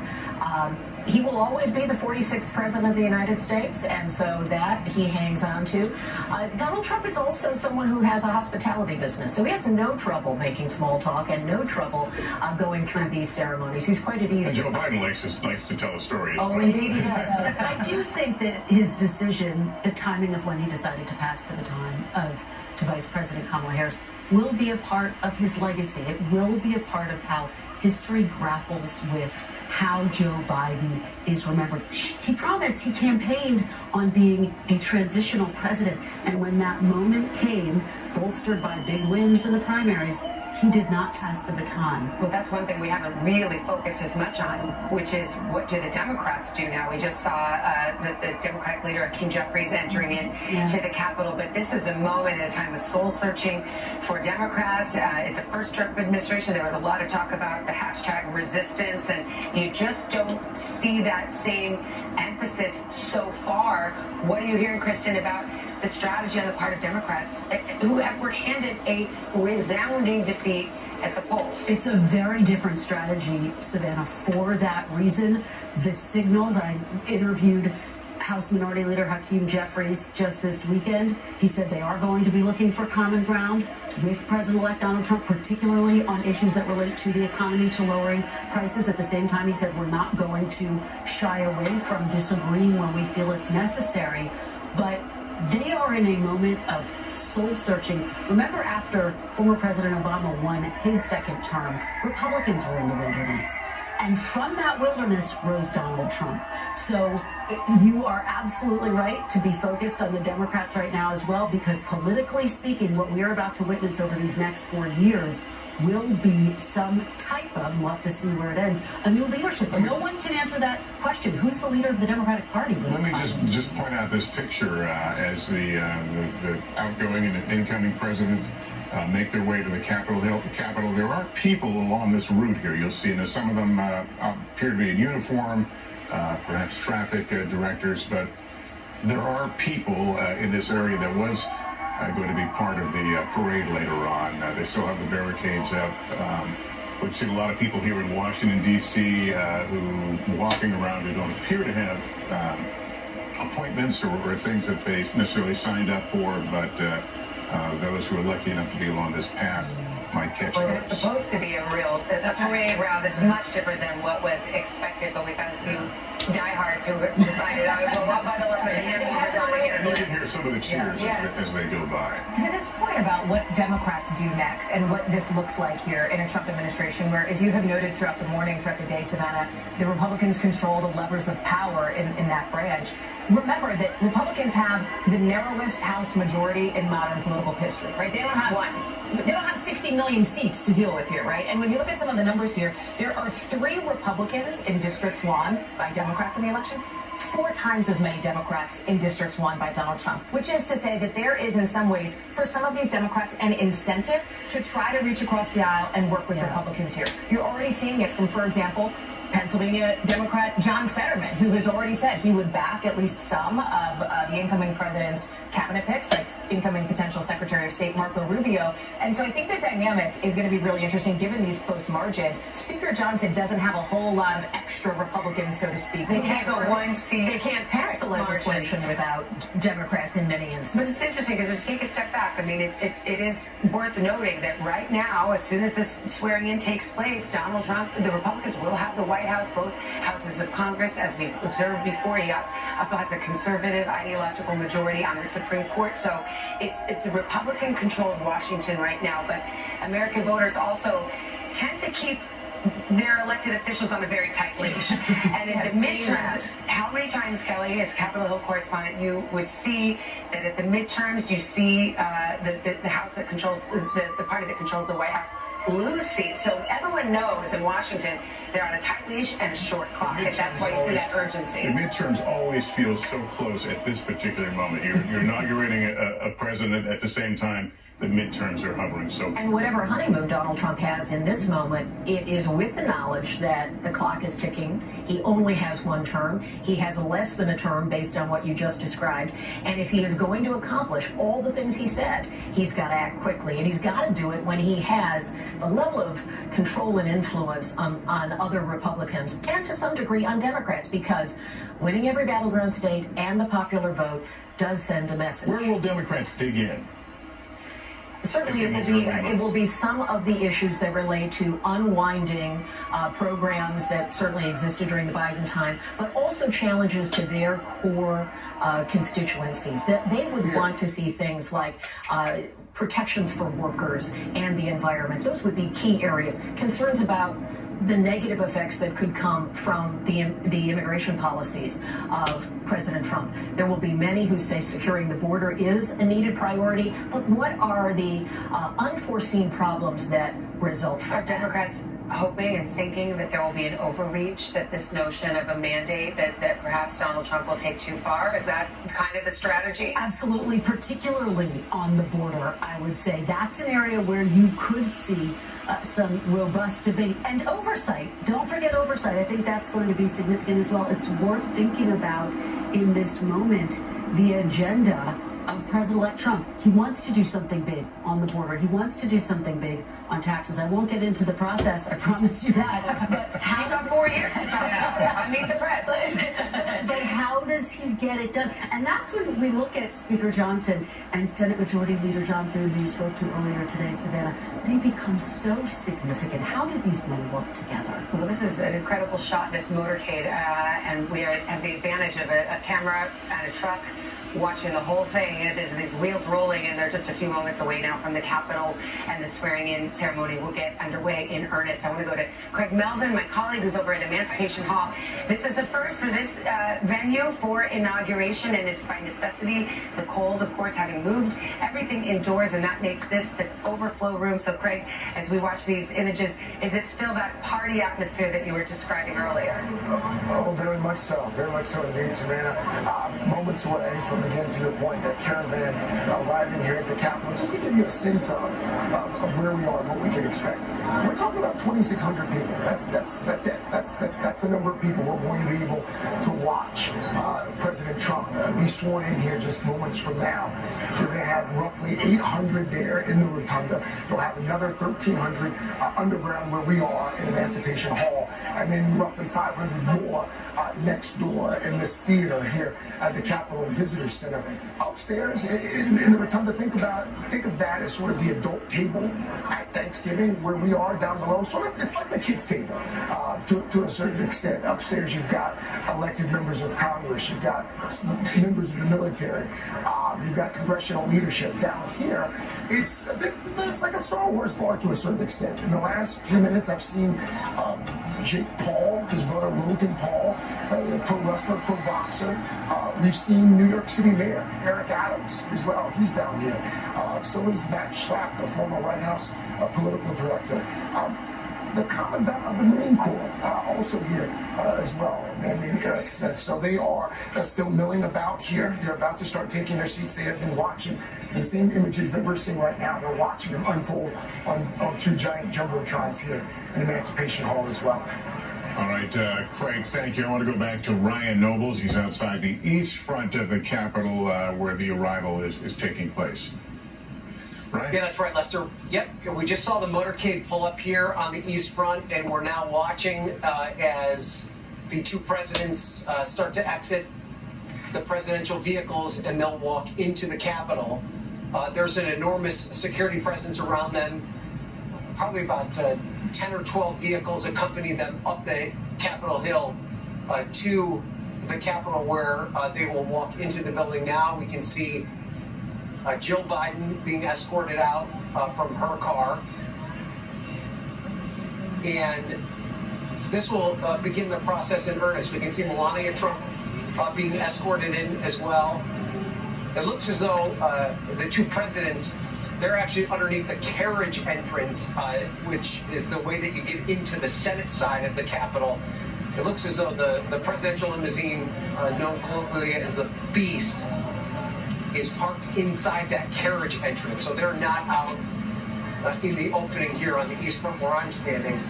They'll come in there through the carriage entrance into the first floor of the Capitol and then make their way up into the rotunda. So we actually can't see a glimpse of them getting out of the presidential limousine at the moment. Now, yeah, we can see them now walking into the Capitol from the carriage entrance here. Those are the two Sergeant-at-Arms, the Senate and the House Sergeant-at-Arms, who are escorting them. We see Amy Klobuchar, who is the chair of the Rules Committee of the Senate. She and her committee were in charge of all the inaugural festivities and the planning of this massive event. They were also responsible for the quick adjustment in order to do everything inside. Trailing the two presidents, you see, of course, the Vice President, Kamala Harris, also the Senate Minority Leader, Chuck Schumer. And they will now make their way up to the rotunda. From where they are right now on the first floor of the Capitol, they'll have to go up one flight of stairs, and then it is probably about a 3-minute walk to get into the rotunda for this event. So pretty seamless. Elon Musk. Yep, Elon Musk there. We saw him come in with a number of the tech executives. So they are safely inside the Capitol, Lester, preparing for the next stage of this swearing-in process. And we just saw Melania Trump enter as well, so we're getting close to the moment, the inaugural. There's Doug Emhoff, the outgoing second gentleman, and we'll continue to watch these arrivals. I want to go to Garrett Haake, also on Capitol Hill for us, with some news this morning about Vivek Ramaswamy. We just saw mentioned that he's indicated. There's J.D. Vance, our incoming vice president, and his wife, Usha Vance. But anyway, Garrett, you have some information about Vivek Ramaswamy and his plans. Yeah, Savannah, Vivek Ramaswamy has an interesting distinction here as someone who will be departing an administration and a post that didn't actually exist yet before he departs it. We have now reporting from two sources familiar with his plans that Vivek Ramaswamy, who is said to be the co-leader of DOGE, this new Department of Government Efficiency that the Trump administration is expected to set up in the coming hours, will in fact not be really taking on that role. He's instead going to run for governor of Ohio. That had been sort of widely rumored. We now have it confirmed that he's expected to make that announcement next week, and that it was impossible for him to do both things at the same time.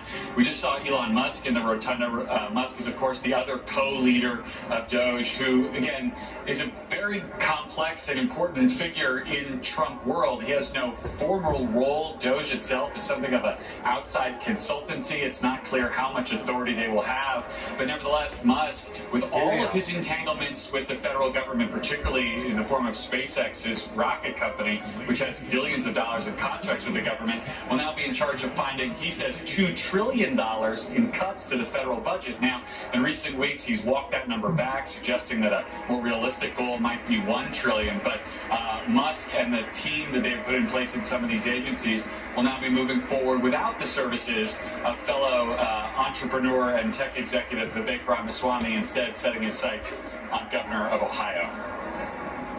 We understand the crowds erupted who were down at Emancipation Hall, the spillover area, if you will, when they saw the picture of the two presidents entering. And we're seeing members of his cabinet, if they are confirmed entering. We saw Pete Hegseth walk in a few moments ago. There's Christine Noem, several members of the incoming administration who are awaiting a Senate hearing. We had Senator Thune on, who's the majority leader in the Senate, and who said he thought that all of these nominees have a path, which is Washington speak. It's saying something. He's saying they have a path. That doesn't mean they have the votes. That's exactly right. Yes. In that moment, I'm so glad you brought it up. I was just about to say it because it struck me watching that interview with Senator Thune, because he was asked pretty directly, can they get confirmed? And he kind of paused and then said that line. What does that mean? It means we're looking at some of the more controversial people who are yet to be confirmed. You look at somebody like Pete Hegseth, for example. He had his confirmation hearing. It seems like he is on track to get the votes, the Republican votes that he needs. For the Defense Department. Exactly, to serve as the head of the Pentagon. But remember what happened with Matt Gaetz, the person who Donald Trump initially selected to serve as his incoming Attorney General. You saw Senate Republicans flex that advise and consent muscle and make clear to Donald Trump that Matt Gaetz was not going to fly, that he would not have the backing. So as you take a look, there's Marco Rubio, selected to serve as the incoming Secretary of State. That's going to be another very fascinating confirmation hearing. He's right there alongside, I believe that's Senator Pichai. You see some others there as well. There's Pete Hegseth in the back, Pam Bondi, Doug Burgum. You talk about this sort of team of rivals. Several of the folks who are standing there are, in fact, Vivek Ramaswamy, former rivals in that presidential primary as well. And one of the things we'll expect to see is when we talk about the new president signing many things today, among the things I would anticipate he would sign is the actual nomination for these cabinet members. We talk about them as nominees. They can't be nominees until he has the power of the presidency. That comes at noon. And in the flurry of those early events, I would expect he would sign those formal nominations, which then allows the Congress to move on some of those where they've completed the process, and so we could get votes as early as today. And they appear to be leaning toward national security posts. Absolutely. Yes. They're leaning toward, for example, Senator Marco Rubio, who has been picked to serve as Secretary of State. He, in his confirmation hearing, had broad bipartisan Former Vice President Dan Quayle and his wife Marilyn entering. We're going to see all the living presidents here today. But not everyone. We won't, all of the living presidents, we won't see former First Lady Michelle Obama. And that has certainly gotten some attention, though we will, of course, see former President Barack Obama. She missed President Carter's funeral last week as well, so she's clearly downshifting from Washington. I think Dick Cheney also, for reasons of age and wellness, is opting out, in addition to the obvious political overtones that he did not support Donald Trump. His daughter pardoned today by President Biden. And a new statement from her, Savannah, just in, and literally the last 30 seconds from both her and Congressman Benny Thompson, of course, who helmed that, or were part of that bipartisan select committee on the January 6th attack, receiving those pardons from President Biden on his way out the door. And they say in the statement, we have been pardoned today, not for breaking the law, but for upholding it. Some of the first reaction that we are now getting from Liz Cheney and some of those others. As we keep our eyes on the Capitol Rotunda, where the swearing in will take place, first of the Vice President-elect, J.D. Vance, and then of the President before noon, as tradition holds it. We want to continue to watch these pictures as they come in. There's Vice President Pence, former Vice President Pence, who of course, served by Trump's side in the first term and did not endorse him for this next run for the presidency, and of course will not be joining as his vice president, but will be here at the inaugural. This is a traitor! One of the most notable people to watch today, because under any other circumstances, he would have joined the president he served for another term.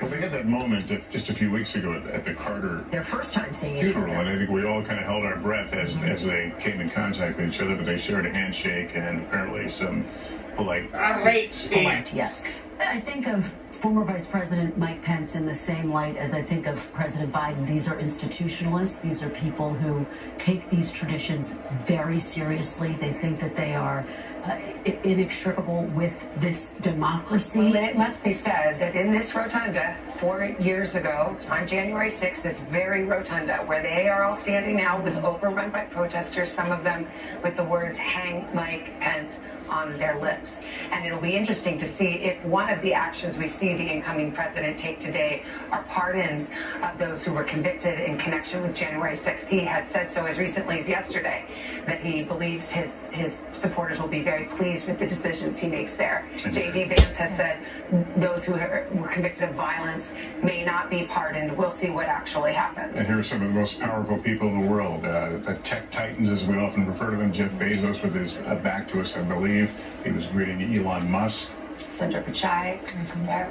Mark Zuckerberg. Zuckerberg's in there, yeah. I do think it will be interesting to see which of the January 6th defendants are in fact pardoned. When I interviewed President-elect Trump, he said he wasn't ruling anyone out, but those comments by the incoming vice president, I think, are hugely significant and potentially a signal that the president-elect is shifting to looking at those who were not convicted of violent crimes, that he will draw the line there. Again, we'll have to wait and see the outcome. Hundreds and hundreds of names of those who have been convicted, so there is room for the issue of violence exercised against law enforcement. If he wants to draw that line, there's a way to do it. At least 1,500 people were charged in the events of January 6th. About 1,200 of them were convicted or pleaded guilty. Of those, just over 600 were sentenced to some sort of incarceration ranging from just a couple of days up to 22 years. So there is a question here of how Donald Trump, if he does end up issuing these pardons as expected, will kind of slice that. We are watching these images of the Capitol and some of the key bold-faced names that have been assembled there. We're not the only ones. Tom Yamas is at Capital One Arena just down the street. The president's supporters are gathering. It has become something of a watch party as well, Tom. It has, and it's been interesting to kind of watch our coverage because they're putting up a live feed of the pictures you guys are seeing and seeing the reaction of all the Trump supporters here. The loudest boos so far have not been for President Biden or Vice President Harris. The loudest boos so far were for former Vice President Mike Pence when he walked in. For everything you guys were just mentioning there, it was somewhat surprising. I mean, you know he's not popular in MAGA world, but to hear the loudest boos for him says a lot about how the Republican Party, at least the Republican Party right now, a lot of them feel about Mike Pence. And it's interesting, when some of the other cabinet members came in, the ones that maybe are perceived as more controversial, like, the Secretary of Defense nominee, Pete Hegseth, they got the loudest cheers. Also, about maybe 30 minutes ago, inside the Capital One Arena, we saw a shot of former New York City Mayor Rudy Giuliani. Okay, now the boos are picking up again, as you can imagine. You have former Secretary of State Hillary Clinton, and obviously former President Bill Clinton as well. The crowd here is getting a little more raucous as it's filling out. About 20,000 inside of the Capital One Arena. It was pretty peaceful and friendly. It now seems to be getting a little more fired up and amped up. The boos are growing loud. I would say the booing now probably louder than it was for Vice President Mike Pence. So it's turning somewhat into I don't know if it's a sporting event here, but you're definitely getting crowd reaction in real time to the inauguration, which I will say is pretty interesting. I was making the point, Rudy Giuliani is here.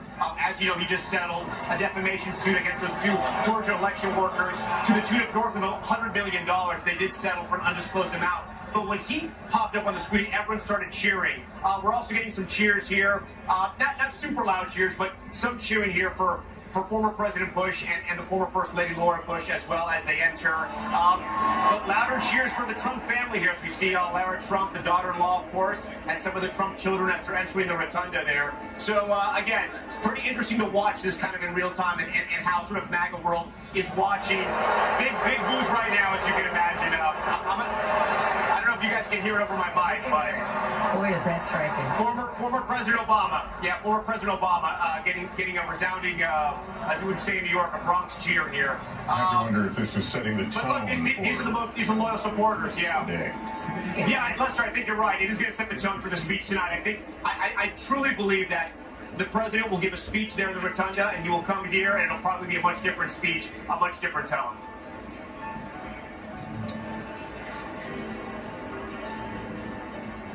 Sorry, we just lost our contact there for a second. Tim Cook, the Apple CEO there, but we were just remarking that you have this dignity of this event and all of the traditions and the rituals, but that focus group of rally goers and MAGA faithful who are assembled over there at the Capital One Arena did not get that memo, and they seem to be letting their feelings be known loudly, and it's got that feeling of a rally, which is the split screen of it all, right? Yes, it changes the tone of the day, for better or worse. We'll let our viewers at home decide, but we will see that in its full force when, instead of a parade, Donald Trump proceeds over there and gives a speech. So, it's clear what they would like to hear. And he's talked about his inaugural address being one that's unifying. Perhaps he'll then change his tune when he's before, as we know, when he gets before his crowd at the rally, he likes to get going and throw some red meat. He certainly did last night. There's Marjorie Taylor Greene, this congresswoman.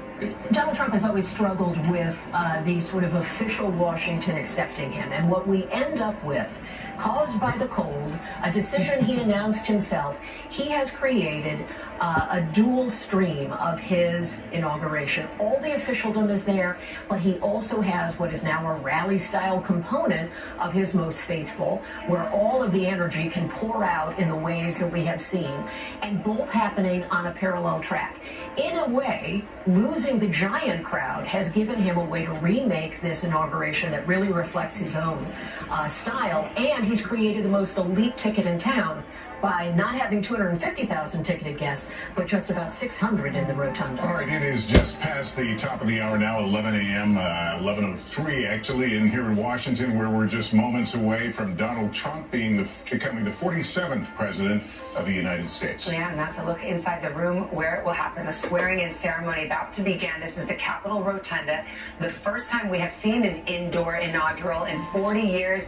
It was called inside because of the frigid cold weather and wind chill that was forecast. In a few minutes, the president-elect will be formally introduced. We'll see the vice president-elect, J.D. Vance, be sworn in by Supreme Court Justice Brett Kavanaugh. For the moment, 11:47 a.m. exactly, the newly sworn in President Trump will deliver his second inaugural address as the 47th president of the United States. And yes, the symbolism of that was intended. Yeah.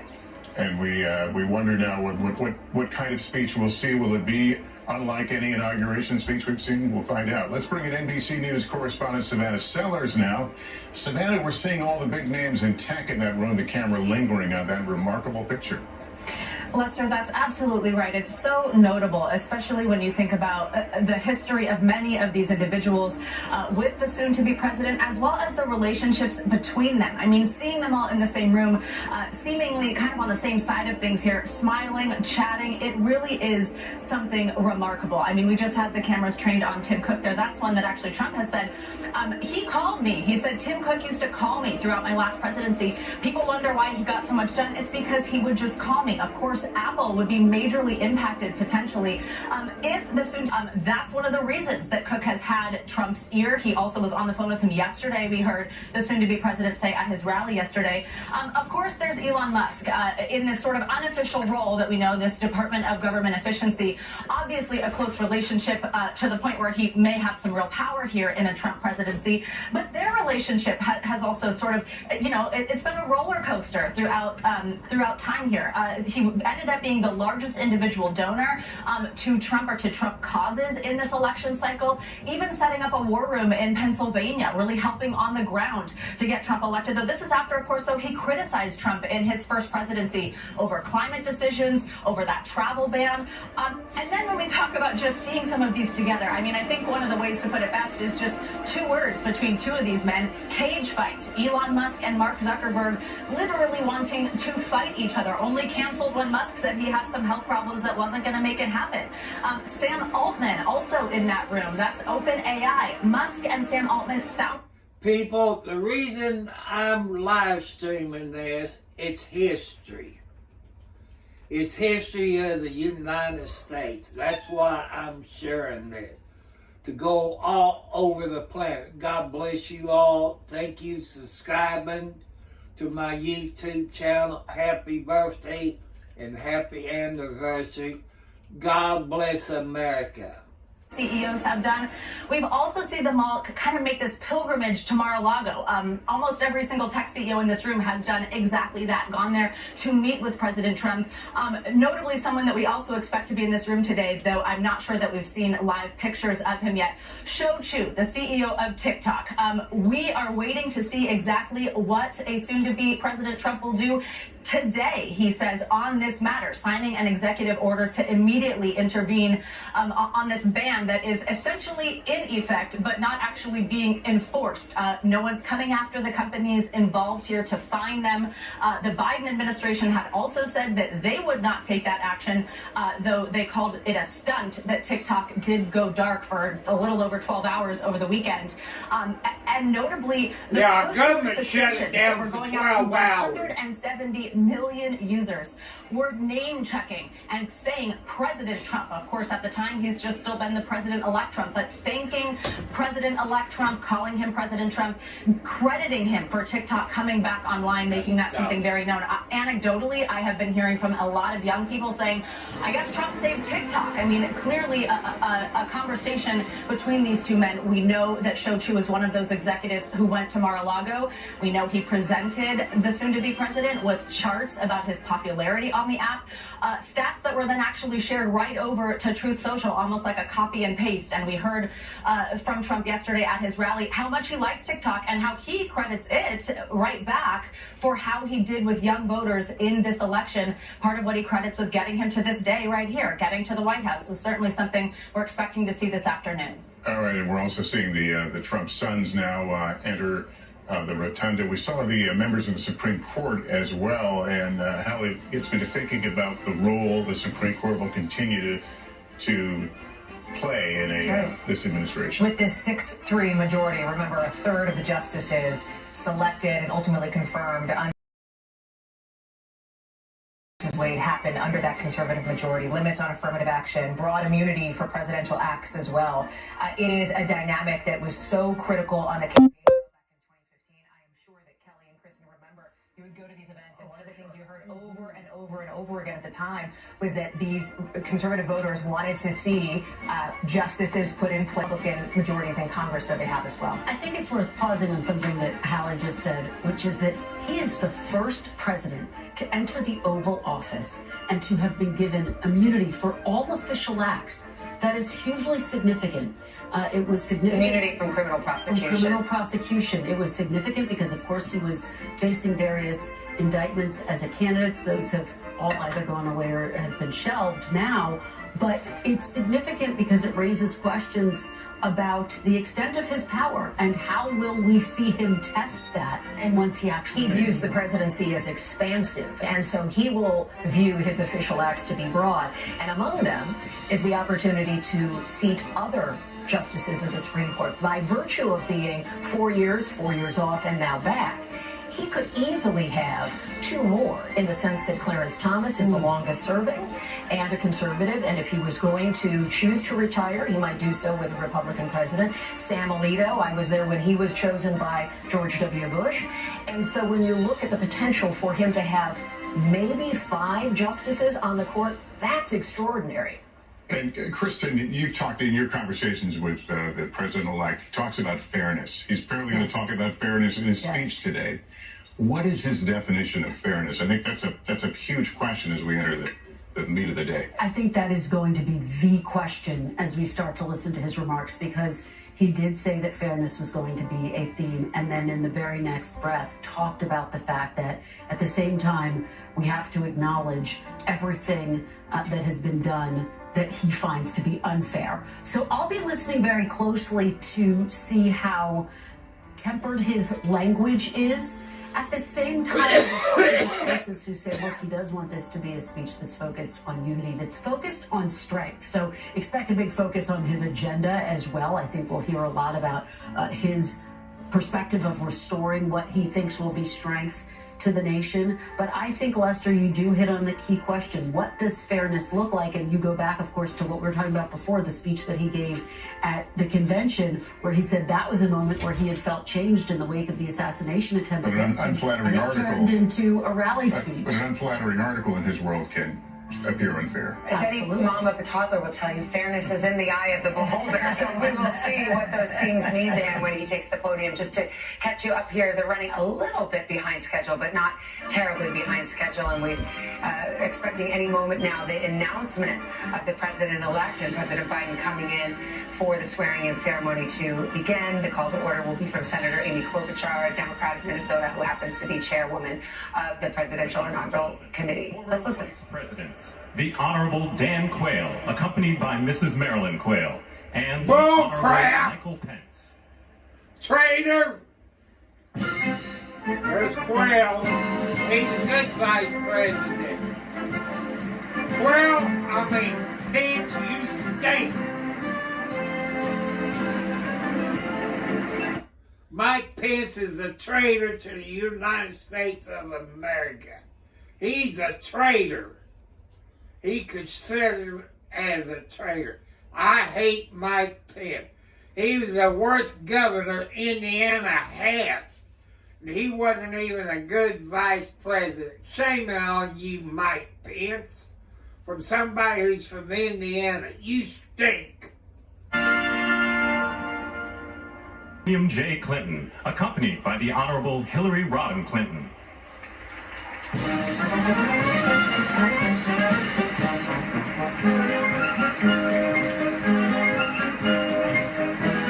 He wasn't a bad president, but he couldn't keep his thing in his britches because of Monica Lewinsky. You know, he wasn't that bad a president, but he did mess up under God's rules.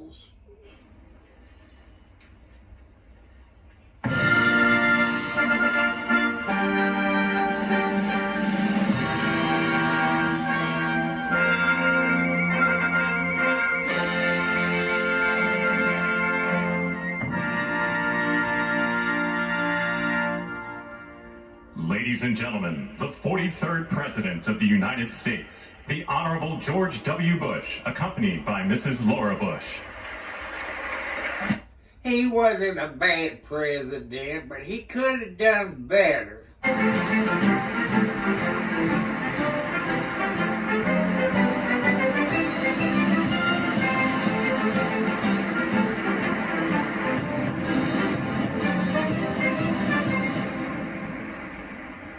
He was better than Clinton, put it that way.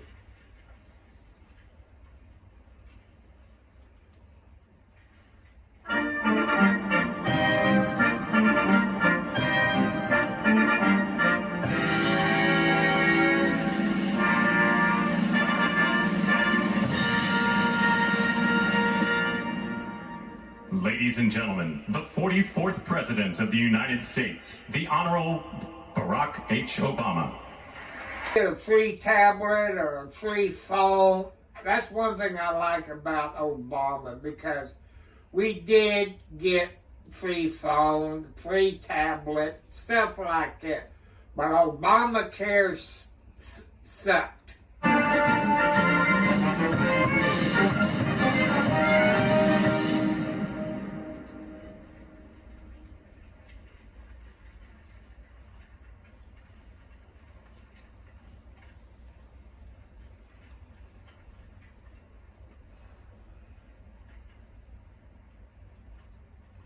Mrs. Bush Ladies and looks gentlemen, awfully young. the Chief Justice of the United States, the Honorable John G. Roberts Jr., and the Associate Justices of the Supreme Court of the United States.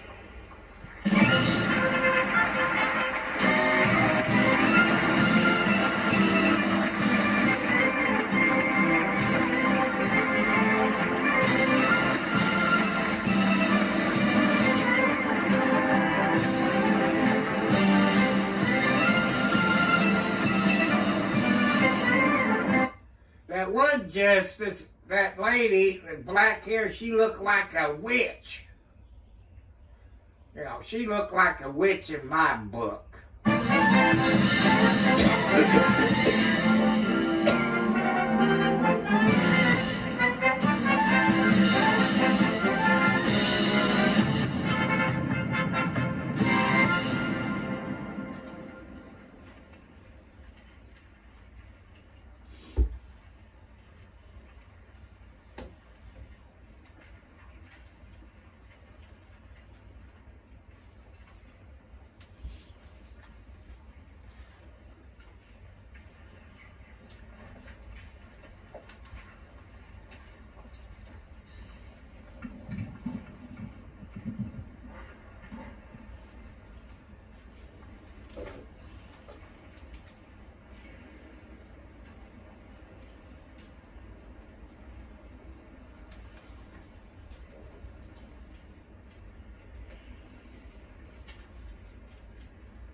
Who those people? These entries continue. We just saw a moment ago Dr. Biden and Second Gentleman Doug Emhoff enter, and all of these entrances will continue. We've got quite a few dignitaries to go. Barron Trump, Tiffany Trump, up to some of the family members who are there. We've remarked on the cabinet nominees who are there, members of Congress.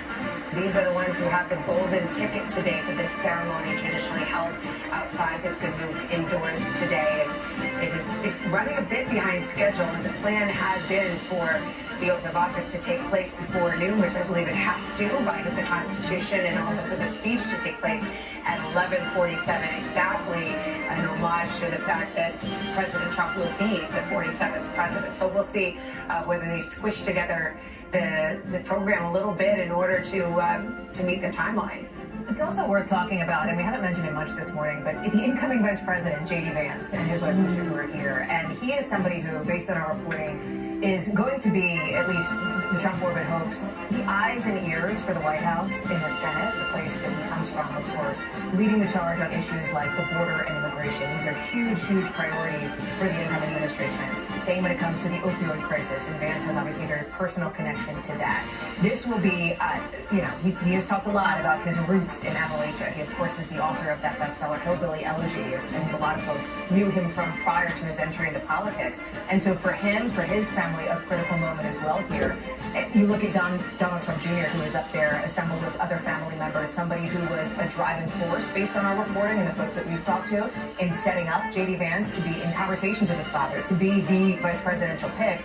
And he is going to be another person who is he's not in the toolbox, if you will, but certainly has political apparatus to try to turn some of these levers the Trump administration hopes. Well, it's just interesting. J.D. Vance is 40 years old. He's been a United States Senator 2 years, and in a few minutes from now, he'll be literally a heartbeat away from the presidency. It's extraordinary. And remember the reaction when he was picked. Some within the Republican Party were very nervous. They thought that then candidate Trump was doubling down on MAGA and the MAGA brand, and they were worried that that would alienate the types of voters that they would need to win. Ultimately, it did wind up helping them in all of the critical battleground states. And the thinking, is he in fact the future of the MAGA party, of the MAGA brand? We'll have to see how it unfolds. It's also striking to see his family there waiting for Jared Kushner with their business to advise on the run. To advise consent and interview candidates.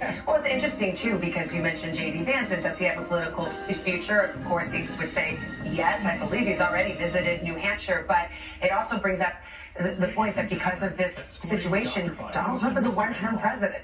He's twice a one-term president.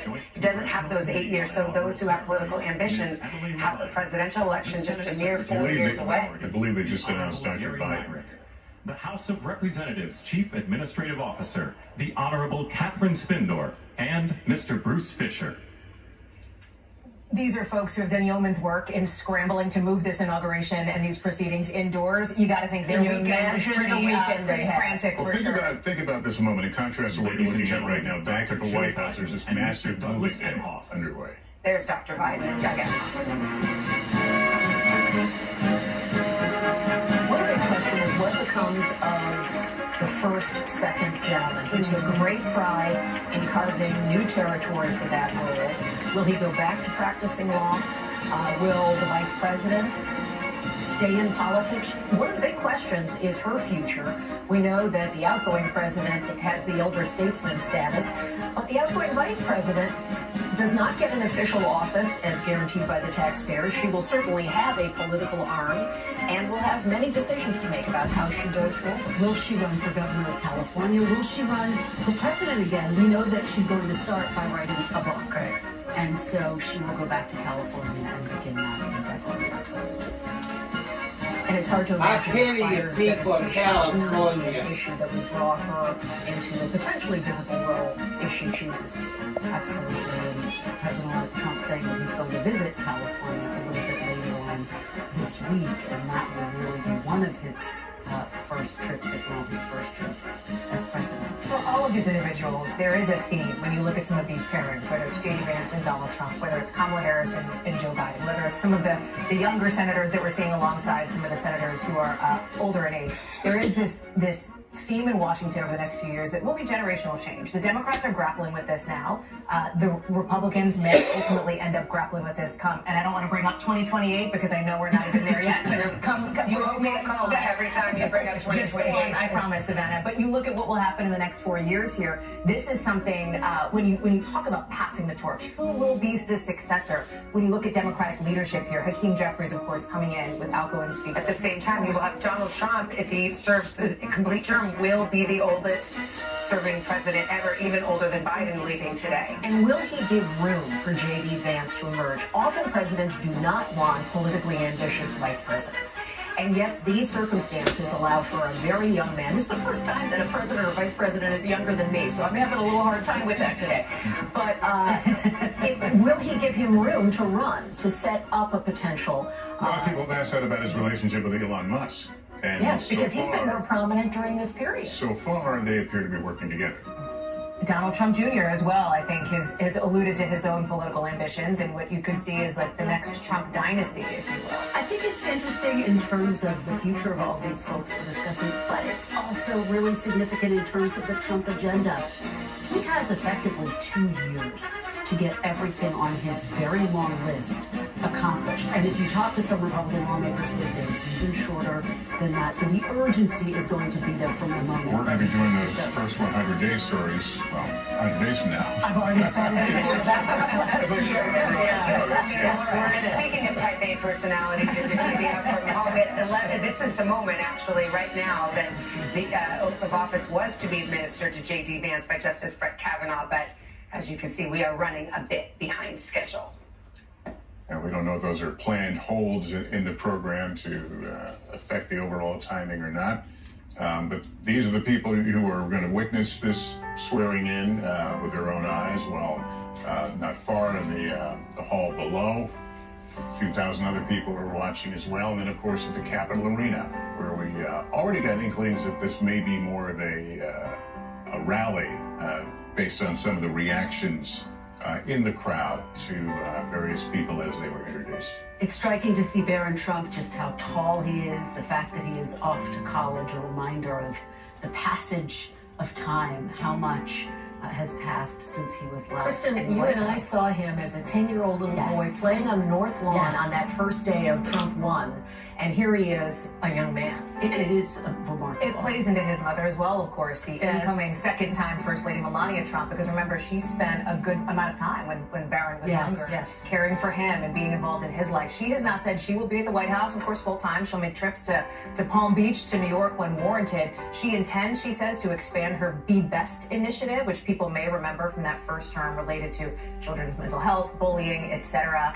She has also said that she feels more prepared this time around. In a recent interview, she alluded to what she described as not being prepared by the last administration for what she needed, the things that she needed to be able to enter the White House. But she says that she is ready to be there. We know that, listen, and you remember this too, I think, Kelly and Kristen, in that first Trump term, there was some discussion in the beginning of whether Melania Trump was an influence on her husband, whether she would have these conversations with him. We know the answer to that now. We know that she is right there with him on his policies, on his positions, and she wants to be holding that MAGA mantle as well. Well, as we hold here waiting for the next introductions to take place, let's go to Craig Melvin, my colleague. He's in the Emancipation Hall, which is actually the overflow room for those who didn't get to the main event but are able to watch from there in the Capitol. Craig, so what are you seeing and hearing? Are they able to see these images? They are watching all of this play out just above us here. Of course, we're downstairs. Upstairs is the rotunda. They've all taken their seats. They're watching the events unfold rather on two jumbotrons. It's gotten actually pretty quiet in here. It had been a little rowdy for a while. Not quite as rowdy as it was over at the arena, but it has been interesting though, watching some of the interactions down here before the ceremony started. As you mentioned, Savannah, this is the overflow area, but I can tell you there are probably, I'd say, maybe a few dozen seats that are still empty. 1,300 is the capacity here. There are a few folks, I guess, who didn't show up. But it's also been interesting to watch and hear the reactions to some of the introductions. President Bush was warmly welcomed here. The crowd also chuckled a little as the former president made some faces, as he has been known to do at events like this. The crowd really enjoyed that. The crowd also applauded here at Emancipation Hall when Barack Obama was announced as well. So it has. People, I'm glad that the ex-president showed up. That's respect for the people of the United States. God bless your ex-presidents and like that. That was good, and I'm proud of you. At Mar-a-Lago, a short time ago, we know he met with President Trump. There's been some reporting that the mayor got an invitation yesterday and actually drove himself here. Also here, Conor McGregor, the boxer, a number of internet sensations here as well, some pro boxers, some pro wrestlers. It's been quite the gathering here downstairs, quite the motley crew of folks as we watch First Lady Melania Trump. And as you can hear, again, quite the applause here for the soon-to-be First Lady once again. And there's Usha Vance, of course, J.D. Vance's wife, walking in front of her. But to your point, guys, at this point, we are at least 15, 20 minutes behind schedule here.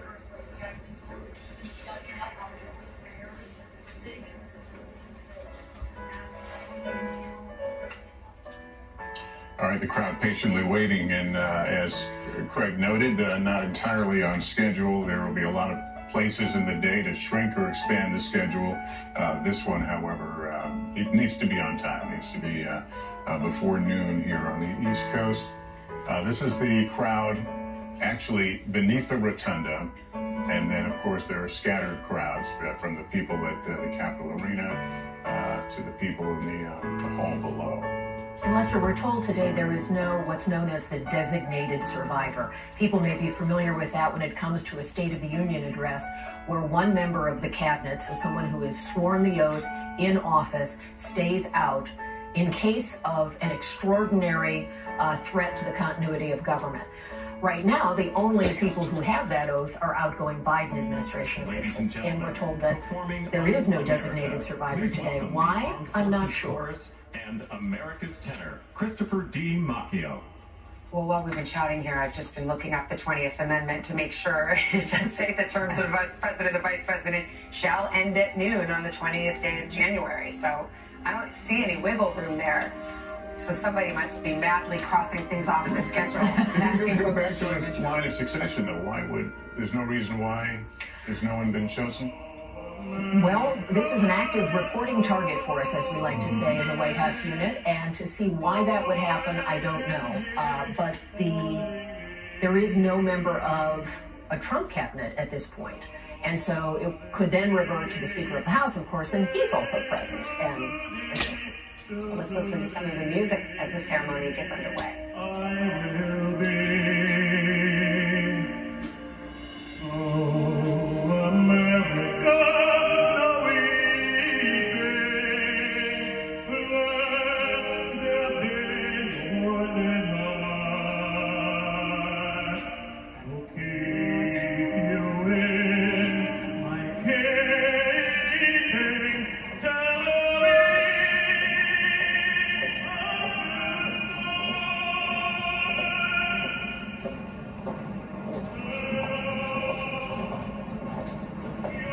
Worst president or worst vice president America ever had. I'm saying because I'm a Democrat and I was fed up, people.